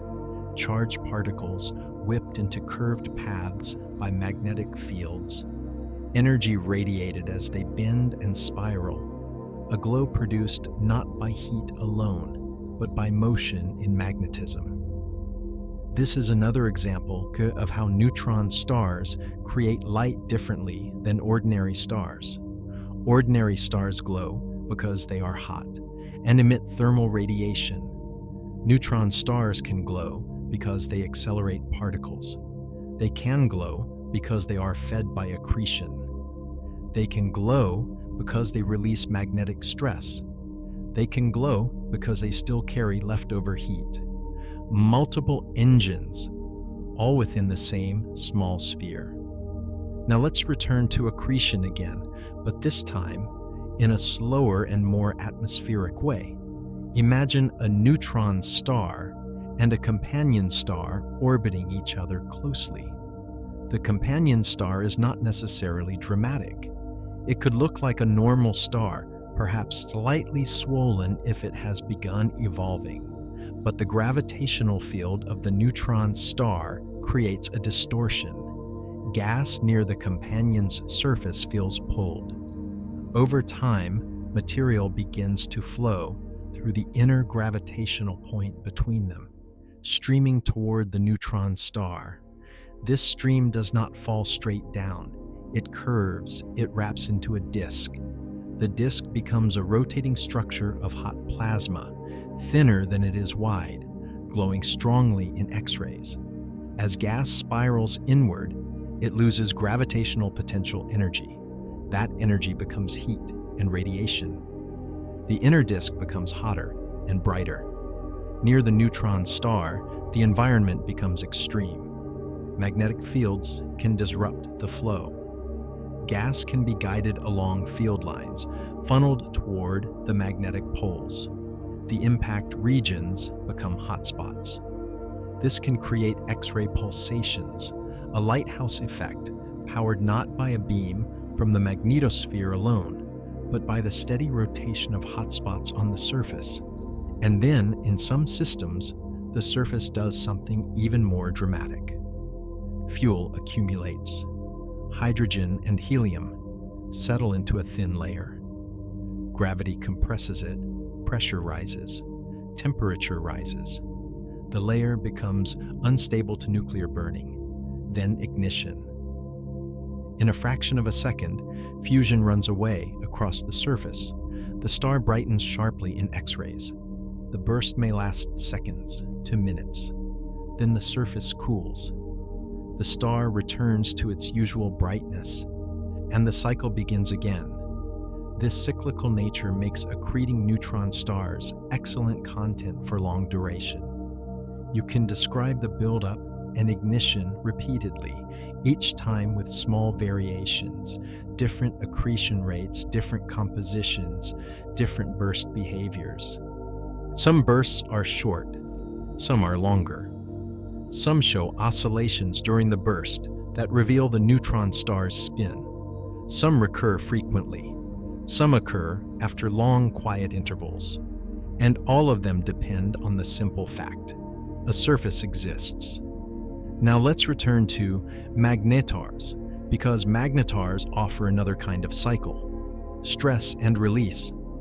A magnetar stores energy in its magnetic field. Over time, the magnetic field shifts and decays. Stress accumulates in the crust. The crust resists, but the crust is finite. Eventually, it fractures. A starquake occurs. Magnetic field lines rearrange. Energy releases outward as a flare. Most flares are small, brief bursts of high-energy radiation.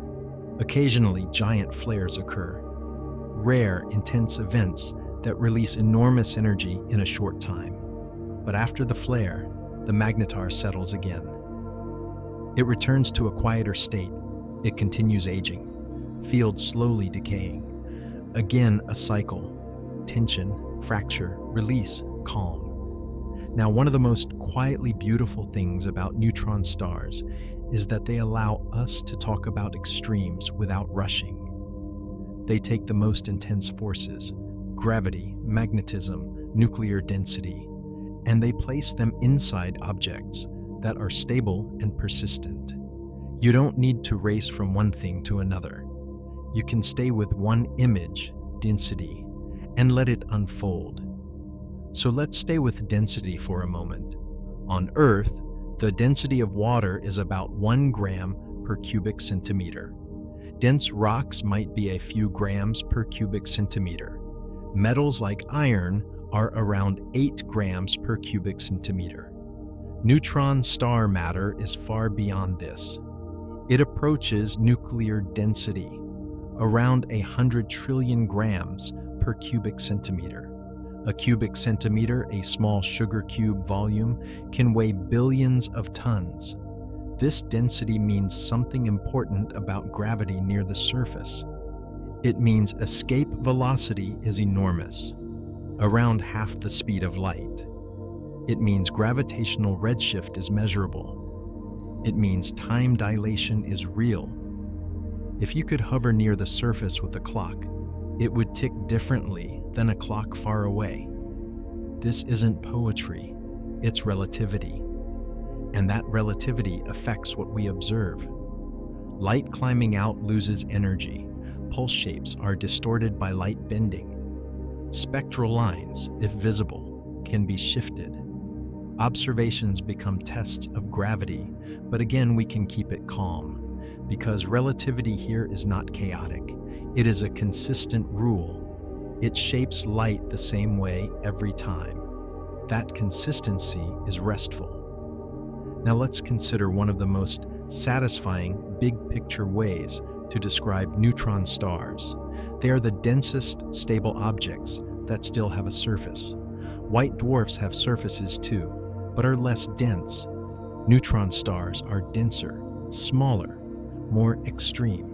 Black holes are more extreme still, but they hide their surfaces behind horizons. So neutron stars sit at a boundary, extreme, but still observable. They are like the last stop, where matter remains visible as an object. And because they are visible, they become laboratories. Now it can help to imagine how astronomers weigh and measure neutron stars. In many cases, they do it through binaries. A pulsar in a binary system acts like a clock on a leash. Its pulse timing reveals the orbit.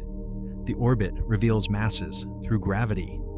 Some of the most precise mass measurements come from systems where relativistic effects are strong. Shapiro delay, time dilation, orbital decay. All of these contribute to a detailed model. As those measurements become more precise, we learn which neutron stars are most massive. Very massive neutron stars above 2 solar masses, tell us that dense matter must be stiff enough to support them. So a single heavy neutron star can rule out entire classes of theoretical models. This is another calm truth. Even one object can reshape our understanding. Now, radius measurements are harder. Neutron stars are tiny and far away, so they appear as point sources. Astronomers infer radius by modeling X-ray emission and pulse profiles, and by using gravitational wave data from mergers. When two neutron stars merge, tidal deformability affects the waveform. That deformability depends on radius, so gravitational waves become radius constraints. As data accumulates, radius estimates tighten. This is slow science, patient science. Again, the theme of persistence. Now, let's return to the galaxy one more time, because this is a powerful ending direction, and we still have room to deepen it. The Milky Way is old. It has been forming stars for billions of years. Massive stars have lived and died countless times. Each death added heavy elements to the interstellar medium. Each death left behind a remnant: white dwarf, neutron star, or black hole.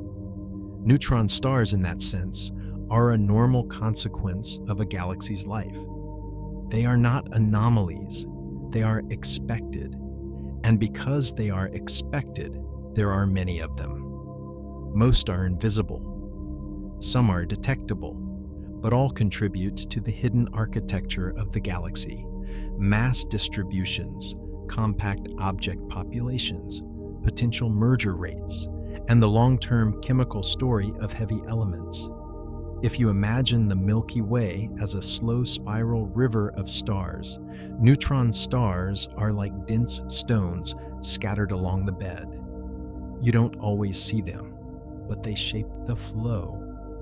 And occasionally, one catches the light through a pulse, a glow, a burst, or a gravitational wave chirp. Now, if you are listening to this for sleep, you don't need to hold every mechanism in mind. You can let the mechanisms fade into a single calm impression. A neutron star is small and dense. It is stable. It can pulse. It can burst. It can merge. It can forge heavy elements. It can endure. Everything else is detail, and the detail can come and go like gentle waves. A layer of crust, a superfluid interior, a magnetic field sweeping space, a thin atmosphere compressed by gravity, a disk of hot matter spiraling inward, a sudden X-ray flash from surface ignition, a distant gravitational ripple from a merger. All of it is real. All of it is far away. All of it unfolds without urgency. And in that vastness, your own night can feel quieter too. Somewhere, a pulsar continues to tick. Somewhere, a magnetar holds its magnetic tension. Somewhere, two neutron stars orbit, slowly spiraling inward, their future written in space-time. And the universe continues, calm and steady, carrying all of it forward. There is a certain calm that comes from realizing how small the visible part of the universe really is. We look up and see stars, and it feels like we are seeing everything. But neutron stars remind us that much of the galaxy is made of things that do not shine brightly. The Milky Way is full of quiet remnants, compact, dense, long-lived objects that drift through space almost unnoticed. Neutron stars are among the most quietly persistent of all, and because they are persistent, they collect history. A neutron star can carry the memory of a supernova for millions of years. It can continue to spin down, pulse, and interact with its environment long after the explosion that created it has faded into a thin, expanding shell of gas. In some cases, the supernova remnant becomes so diffuse that it blends into the background, and the neutron star remains as the only clear marker that an explosion ever occurred there at all. In that sense, neutron stars are like deep anchors in time. Now, one of the most soothing ways to continue this journey is to take a slow walk through the main observational voices of neutron stars, how they speak to us across space, and what each voice tells us. The first voice is radio. Radio waves are long and gentle. They can travel through dust clouds more easily than visible light. They can cross regions of the galaxy that would hide many other signals. When a pulsar sends radio pulses, those pulses can be detected even if the neutron star itself is otherwise invisible. Radio pulses are often the purest form of neutron star rhythm. A pulse arrives, then another, and the spacing between pulses carries information. Spin rate, spin down rate, orbital motion, and sometimes subtle changes caused by internal dynamics. But radio signals also carry the mark of the interstellar medium. As radio waves travel through space, they pass through ionized gas. That gas delays lower frequency radio waves slightly more than higher frequency ones. This effect is called dispersion. By measuring dispersion, astronomers can estimate how much ionized material lies between us and the pulsar, providing a kind of distance clue and a probe of the galaxy's plasma. So a pulsar is not only a clock, it is also a flashlight shining through the galaxy's invisible gas. Now consider the second voice, X-rays. X-rays often come from heat and extreme acceleration. Young neutron stars glow in X-rays because they are still warm. Accreting neutron stars glow because infalling matter releases enormous energy as it heats and impacts the surface. Magnetars glow and flare in X-rays because magnetic stress can heat the crust and accelerate particles. X-ray observations often reveal the surface more directly than radio observations do. They can show thermal emission patterns and hotspots. They can show burst profiles. They can show variations tied to spin. And because X-rays originate close to the star, they carry the imprint of strong gravity, light bending, redshift, and pulse profile distortion. X-ray astronomy is a way of studying how gravity shapes light at the edge of extreme compactness. Then there is the third voice, gamma rays. Gamma rays can come from the most energetic processes in neutron star magnetospheres and in bursts from magnetars, and sometimes from the jets associated with mergers. Gamma rays are rarer in everyday observations, but when they appear, they mark the most intense electromagnetic events. Still, even gamma rays can be folded into a calm story when you present them as quick flashes in a universe that is mostly quiet. A burst happens, it passes, silence returns, and then there is the fourth voice, the newest voice, gravitational waves. Gravitational waves do not come from hot surfaces. They do not come from magnetic beams. They come from motion of mass and energy through space-time itself. When two neutron stars orbit each other, their orbital energy leaks into gravitational waves. The waves are tiny, but the pattern is precise. The final chirp is a signature of spiraling compact objects. Gravitational waves are a voice that does not need light. Even if a merger happened behind dust or too faint for optical telescopes, the gravitational wave could still pass through and be detected. This voice feels calm in a special way because it is not a beam and not a burst. It is a passing distortion, a subtle ripple, a wave that moves through everything and leaves almost no trace except a measurable pattern in sensitive instruments. Now, these different voices let us build a fuller picture. A single neutron star might be heard in radio. Another might be seen in X-rays. A merger might be detected in gravitational waves and then followed in optical and infrared light. A magnetar might be discovered through sudden gamma-ray flashes. Different voices, same family. Now there is another theme that can stretch gently: location. Neutron stars are distributed unevenly in the galaxy, not because they want to be, but because their origins are tied to where massive stars form. Massive stars form in dense regions of gas, often in spiral arms. So neutron stars are born in those regions. But then, because supernova explosions can impart strong kicks, neutron stars can travel far from their birthplaces.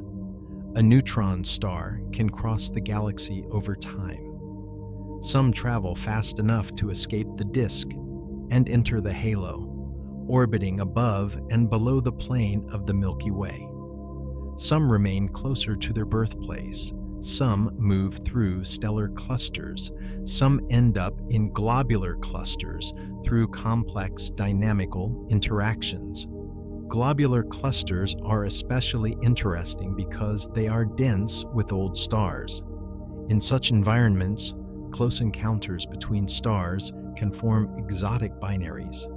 This is why globular clusters often contain many millisecond pulsars. Recycled neutron stars spun up through interactions and accretion. So the same object can live a different life depending on where it resides. A neutron star in the quiet field of the galactic disk will be mostly alone, cooling and fading. A neutron star in a dense cluster may encounter companions, swap partners, become recycled, become part of complex systems. The universe is not just physics, it is environment. Now let's move from environment to one of the calmest internal processes again: gradual change. A neutron star is stable, but it is not static. It evolves slowly. It cools. It spins down. Its magnetic field may decay or reorganize. Its crust may fracture occasionally. Its interior superfluid may adjust through glitches. It is like a slow machine that continues to drift toward lower energy states. And because it evolves slowly, we can observe it across years and decades, watching changes in timing and emission. Some pulsars slow at a steady rate. Some show timing noise, small irregularities in their rotation. Some show glitches. Some show changes in pulse profile, hinting at magnetospheric state changes. In some rare cases, neutron stars appear to switch between different emission modes, quiet for a while, then active again. This suggests that magnetospheres can reorganize, changing the way particles accelerate and radiation is produced. Even without changing the star itself, the surrounding electromagnetic structure can change, altering what we detect. This makes neutron stars feel almost alive in a slow way, not alive in biology, but alive in behavior, capable of different states, different outputs, different rhythms. Now, one of the most satisfying long-form chapters is to place neutron stars in the wider family of stellar remnants.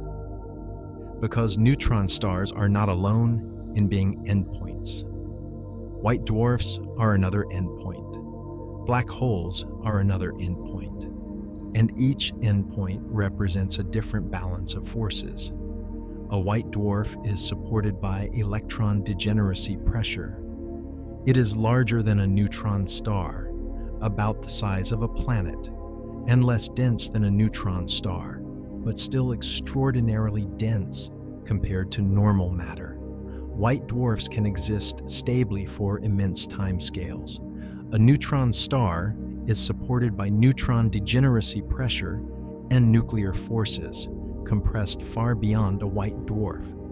A black hole is what happens when no known pressure can resist collapse, and an event horizon forms.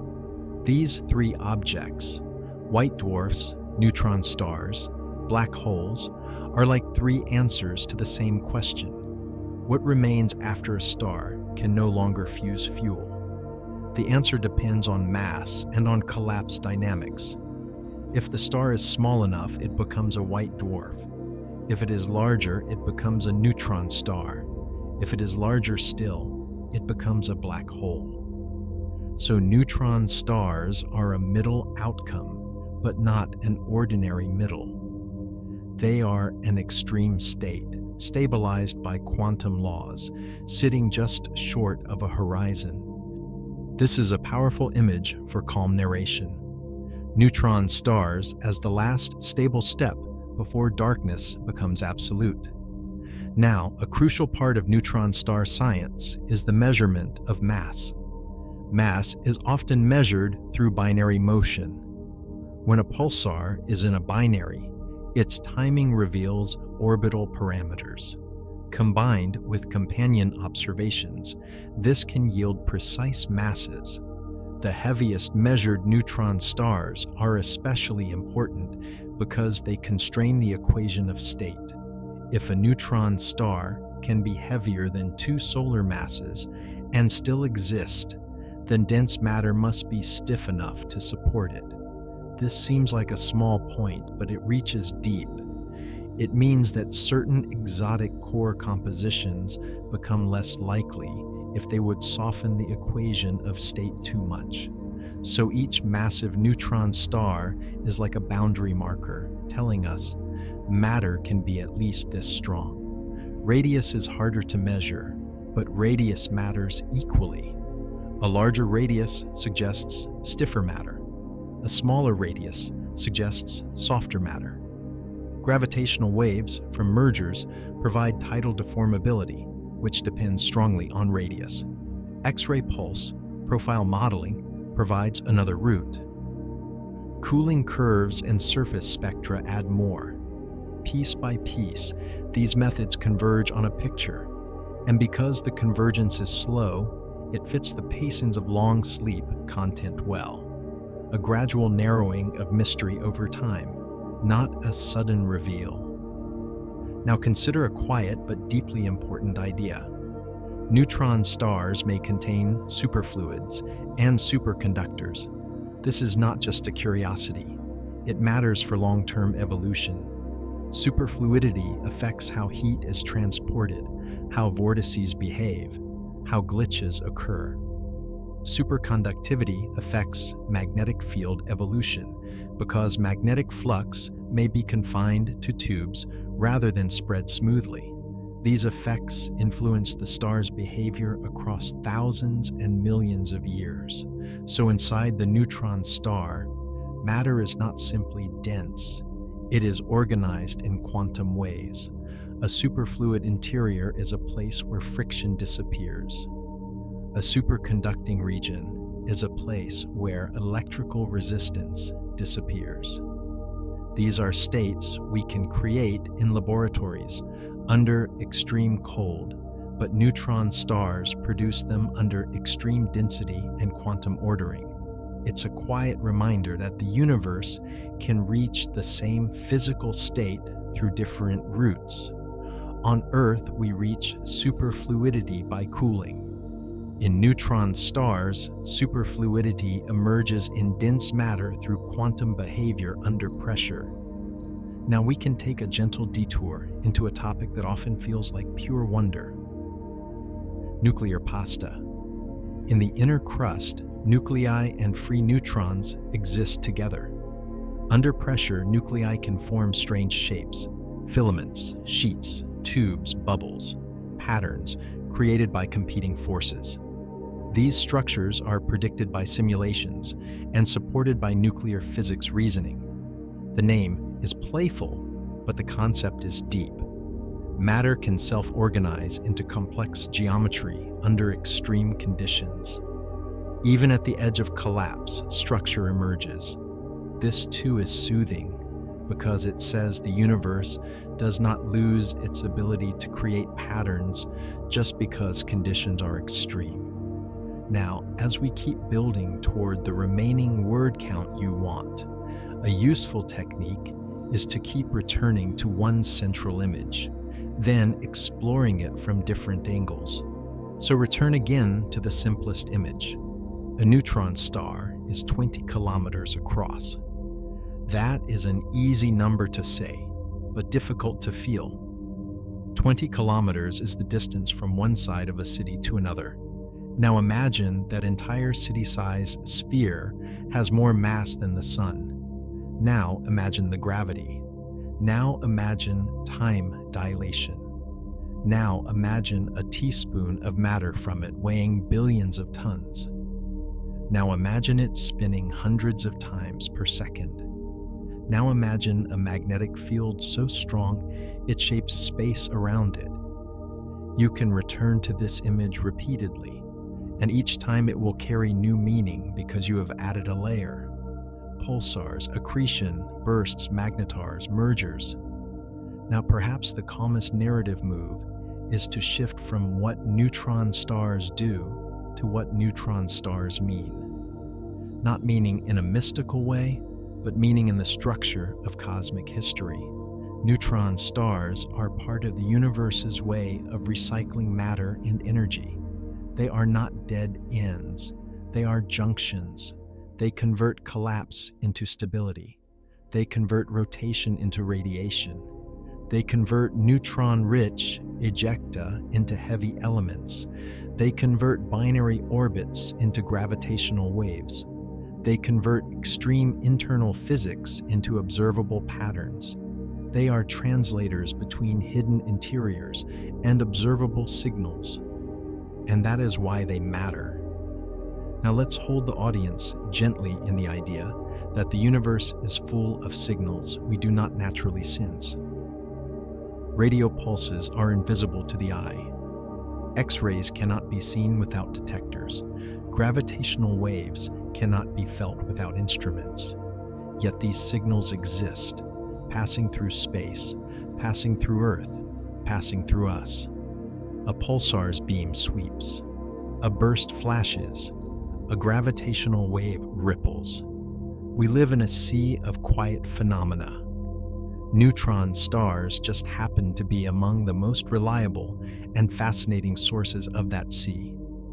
And when you listen to this story as you fall asleep, you can let it feel like this. The universe is active, but not urgent. Things happen, but slowly. Even great events are built from patient motion.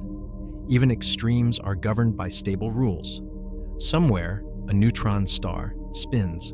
Somewhere, one cools. Somewhere, two orbit. Somewhere, matter slowly becomes heavier elements.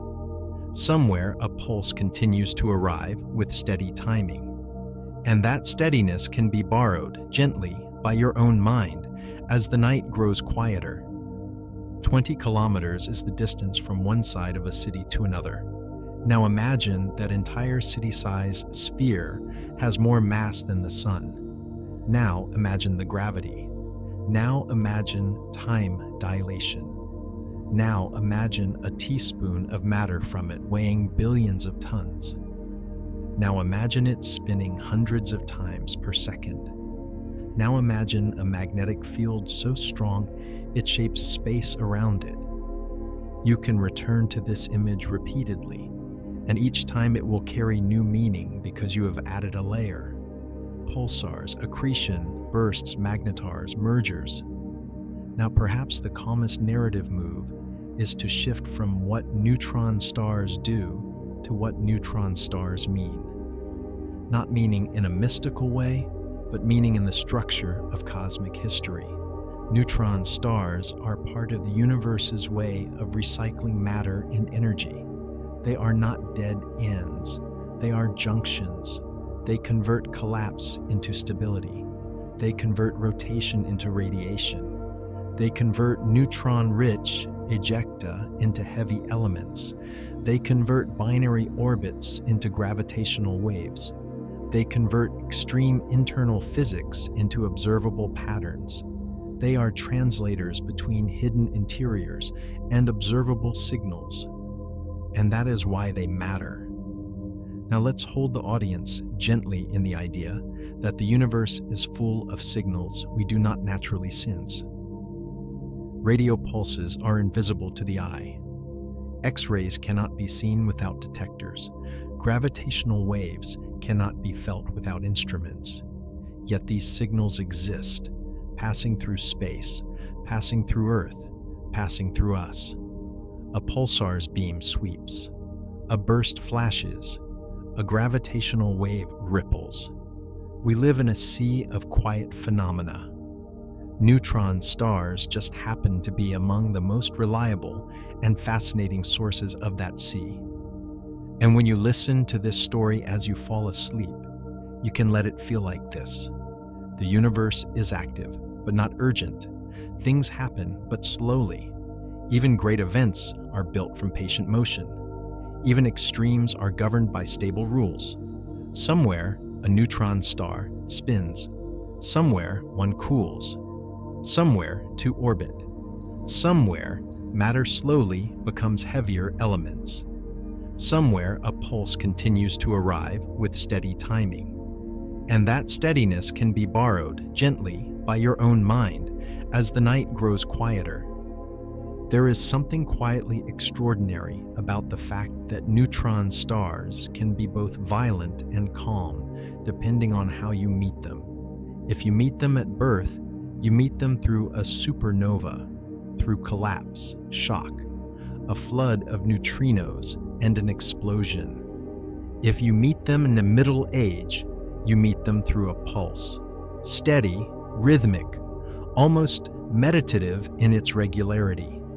If you meet them in a binary system, you meet them through accretion, through disks, hotspots, and bursts.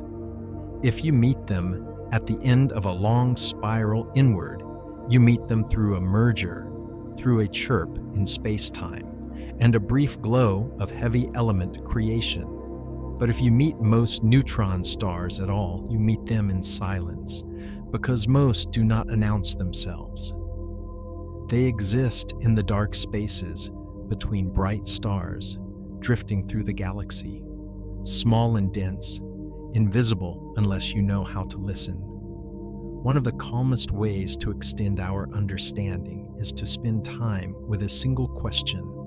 What is a neutron star like as an object when nothing dramatic is happening? No bursts, no accretion, no merger, just the star itself rotating and cooling. In that quiet state, a neutron star is like a relic engine that has mostly wound down, but not completely. It still has gravity, still has mass, still has structure. It may still rotate, it may still possess a magnetic field, but it has little energy left to broadcast in ways we can easily detect. Its surface, though unimaginably dense compared to anything on Earth, is physically small. It does not have oceans. It does not have weather. It does not have a thick atmosphere. Its atmosphere, if present, is compressed into a thin layer, and much of what happens at the surface is governed by magnetic fields and gravity rather than chemistry. If the star still rotates rapidly, it carries rotational energy like a flywheel. But if its magnetic field is weak, it might not accelerate particles strongly enough to produce a detectable pulsar beam, or the beam might simply not sweep across Earth. So you can imagine countless neutron stars spinning quietly, never once sending a beam toward us, never once flaring, never once glowing brightly enough for our telescopes to notice. They are there. They are simply not speaking in a language we can hear. This leads to a calm and humbling point. Our picture of the galaxy is incomplete, not because the galaxy is hiding, but because our senses are limited. We see the bright things and detect the loud signals, but the quiet objects outnumber the loud ones. Now we can go deeper into one of the most practical and fascinating tools in neutron star science, pulse timing as a kind of map.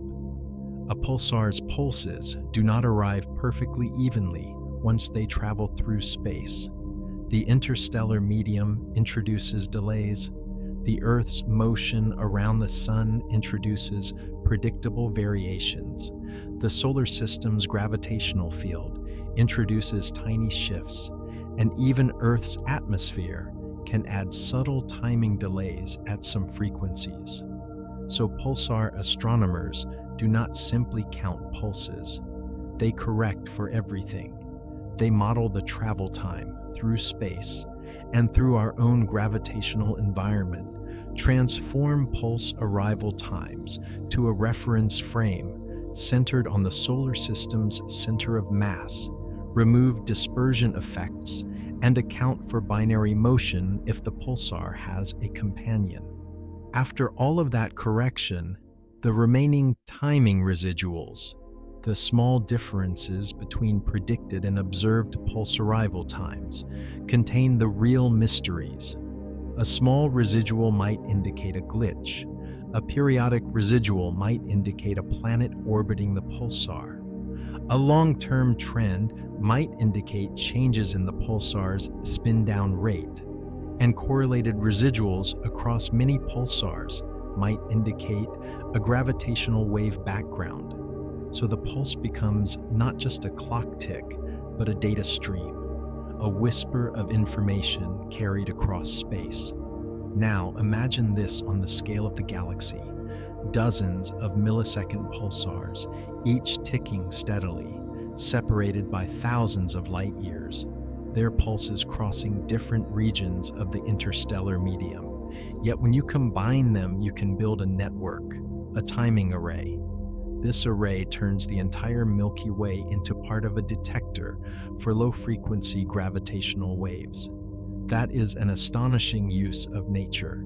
It means neutron stars are not only objects of study, they are instruments. And it also means that the calm steadiness of pulsars is not just aesthetically soothing, it is scientifically powerful. Now, consider what it means for a neutron star to be magnetized. Magnetic fields are invisible, but their effects are not. A magnetic field is a structure that guides charged particles, creating regions where particles can be trapped, accelerated, or directed. In a neutron star, magnetic fields can dominate the space around the star. They define the magnetosphere, shape the wind, influence the star's braking, and create emission geometry. If the field is strong and the star rotates, the field acts like a lever that pulls energy from rotation and turns it into particle outflow and radiation, which is why pulsars slow down. They are doing electromagnetic work on their surroundings. A calm way to picture this is as steady electromagnetic braking, where the rotating magnetic structure interacts with surrounding plasma and gradually reduces the star's spin as energy is carried away in radiation and winds. Magnetars sit at the extreme end of this picture. A magnetar stores enormous energy in its magnetic field, and that field can twist and stress both the crust and the magnetosphere until energy is released in bursts. The crust matters because it anchors the field. So stress can build until the crust fractures, the magnetosphere rearranges, and a flare is released. Then the magnetar settles again, returning to quiet, cooling and aging as its field continues to decay. Even the most violent neutron star behaviors occur inside a universe that is mostly quiet, and one of the calmest ways to understand them is to stay with the aftermath. A flare happens, and then silence returns. It also helps to think of neutron stars as a spectrum rather than categories. Instead of boxes, pulsar, magnetar, millisecond pulsar, you can imagine a landscape defined by three main variables: spin, magnetic field, and environment. Spin sets how much rotational energy the star has, and how quickly it can power emission. Magnetic field sets how strongly it can accelerate particles and how quickly it breaks. Environment determines whether it is fed by accretion and whether it can be recycled. In this view, a young pulsar is a fast-spinning, strong-field object, often still near the debris of its birth. A magnetar is an extreme field object, where magnetic energy dominates. A millisecond pulsar is a fast-spinning, weaker field object shaped by a binary history with accretion. A quiet thermal emitter is an isolated star where residual heat dominates. An accreting X-ray pulsar is a neutron star whose behavior is shaped mainly by a companion, feeding it matter. We can return to the formation story in a gentler tone, as a calm transformation rather than a chain of technical steps. A massive star lifts quickly, burning fuel in layers, and in its center iron forms, heavy and quiet, until the star can no longer gain energy from fusion. Pressure drops, gravity takes over, collapse becomes sudden, and the familiar structure of atoms changes as neutrons form and neutrinos flood outward. A shock pushes through the star, and the explosion scatters matter into space. After the violence, a small sphere remains, the calm after the supernova, the dense heart left behind. A star does not simply vanish, it changes state. Another calm way to add meaning is to consider what neutron stars teach us as a slow unfolding. They show that gravity is curvature of space-time, strong enough to bend light, that quantum mechanics can support an entire star, and that matter has phases beyond solid, liquid, and gas, including superfluid and superconducting nuclear matter. They show that magnetic fields can store enough energy to power bursts, that heavy elements can be made in neutron-rich outflows, and that the universe can be measured through rhythm, pulse by pulse, orbit by orbit, wave by wave. And this learning happens without urgency. It happens slowly as instruments improve, data accumulates, and models refine. Now we can return to the merger story with the focus not on the dramatic collision, but on the quiet dispersal afterward.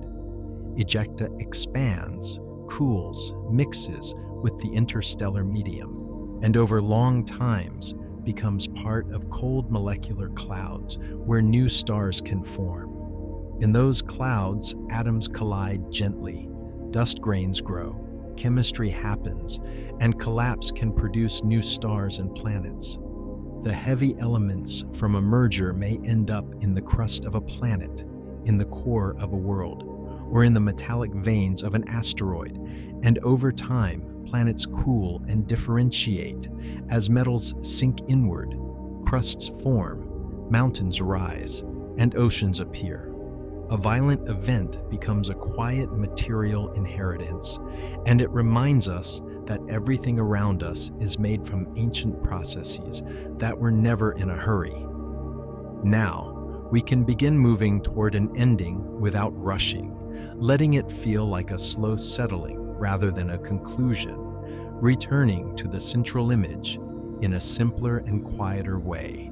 A neutron star is small and dense, the remnant of a massive star, carrying enormous gravity, capable of precise rhythm, quiet for billions of years, capable of brief bursts, capable of mergers that forge heavy elements, but most of the time simply existing, stable and persistent. Somewhere in the galaxy right now, there are countless neutron stars, near spiral arms, in old clusters, in the halo, moving fast from birth kicks, in binaries, alone, most silent, a few speaking in pulses. And if you imagine the galaxy as a slow-turning structure, you can imagine these neutron stars as tiny anchors, dense points in a wide spiral, holding their place in the long story of stars. The universe keeps making them, keeps aging them, keeps recycling their matter, And the process continues, calm and steady, long after any single bright moment fades. If you let that last image stay in your mind, the galaxy as a slow-turning spiral, and neutron stars as dense anchors hidden within it, then it becomes easier to feel how these objects belong to the normal life of a mature universe. Not rare, not mythical, not one-off anomalies, but natural consequences of how massive stars evolve. A galaxy that has been forming stars for billions of years will inevitably collect remnants, and neutron stars are among the most enduring remnants it can keep. One of the quietest truths in astronomy is that most of the Milky Way is not made of bright, visible points. Much of it is cold gas, dust, dark structures, and objects that emit little or no light. Neutron stars fit into that quiet majority. They may be born in extraordinary violence, but they spend most of their existence in long stretches of subtle change, cooling slowly, spinning down gradually, and drifting along their orbits around the galactic center. Their most dramatic behavior is often brief compared to their overall lifetime, and even dramatic behavior tends to be episodic. A burst, then quiet, a flare, then quiet, an outburst in an accretion disk, then a return to stillness. That rhythm of brief activity and long calm is one reason neutron stars feel so compatible with a sleep-friendly way of telling science. They are extreme, but they are not frantic. They demonstrate how the universe can contain immense forces without losing order. Gravity remains consistent. Quantum rules remain consistent. Magnetic fields evolve according to laws that can be studied.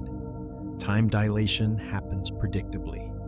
Even the strange phases of matter inside a neutron star, superfluid and superconducting regions, behave in structured ways that can be inferred from careful observations. When you stand back from the details, neutron stars become a kind of meeting place for several deep ideas in physics, and you can approach that meeting place gently without needing to hold every technical term.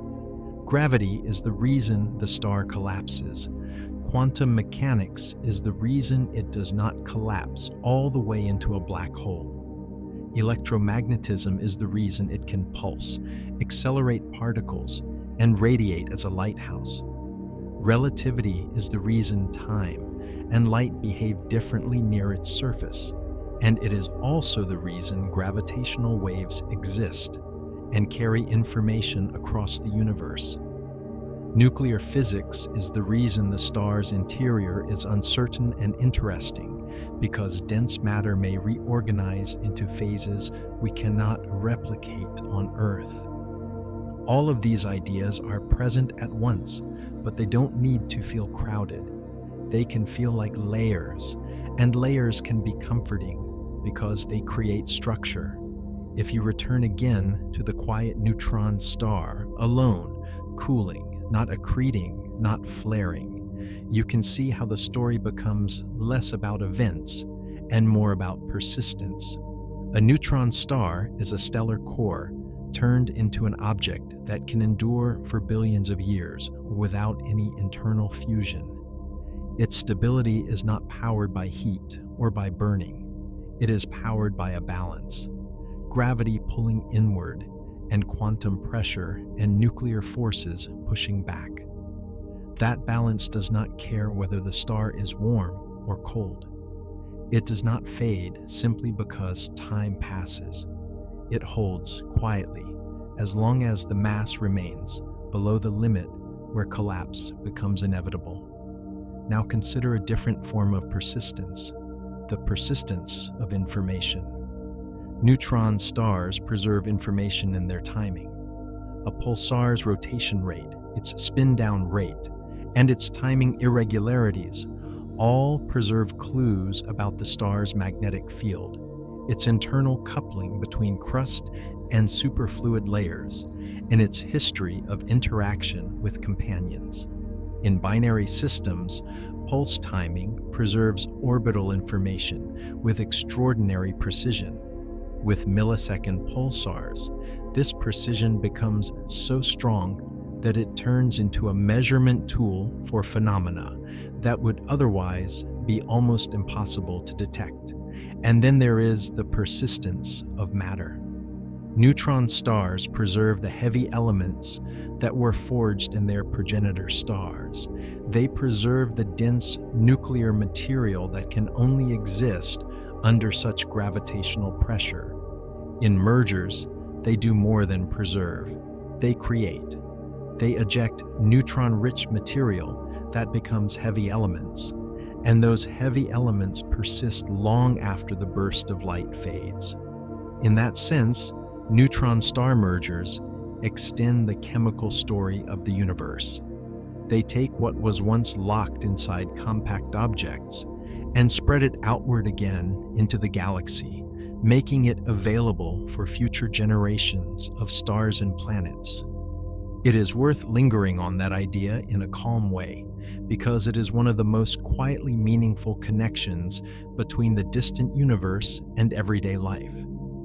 Many of the atoms that matter most to the structure of planets, iron, silicon, oxygen, carbon, are formed in stars. But the heaviest elements, the ones that make metals like gold and platinum, require conditions where neutrons are abundant and captured rapidly. Neutron star mergers provide exactly that kind of environment.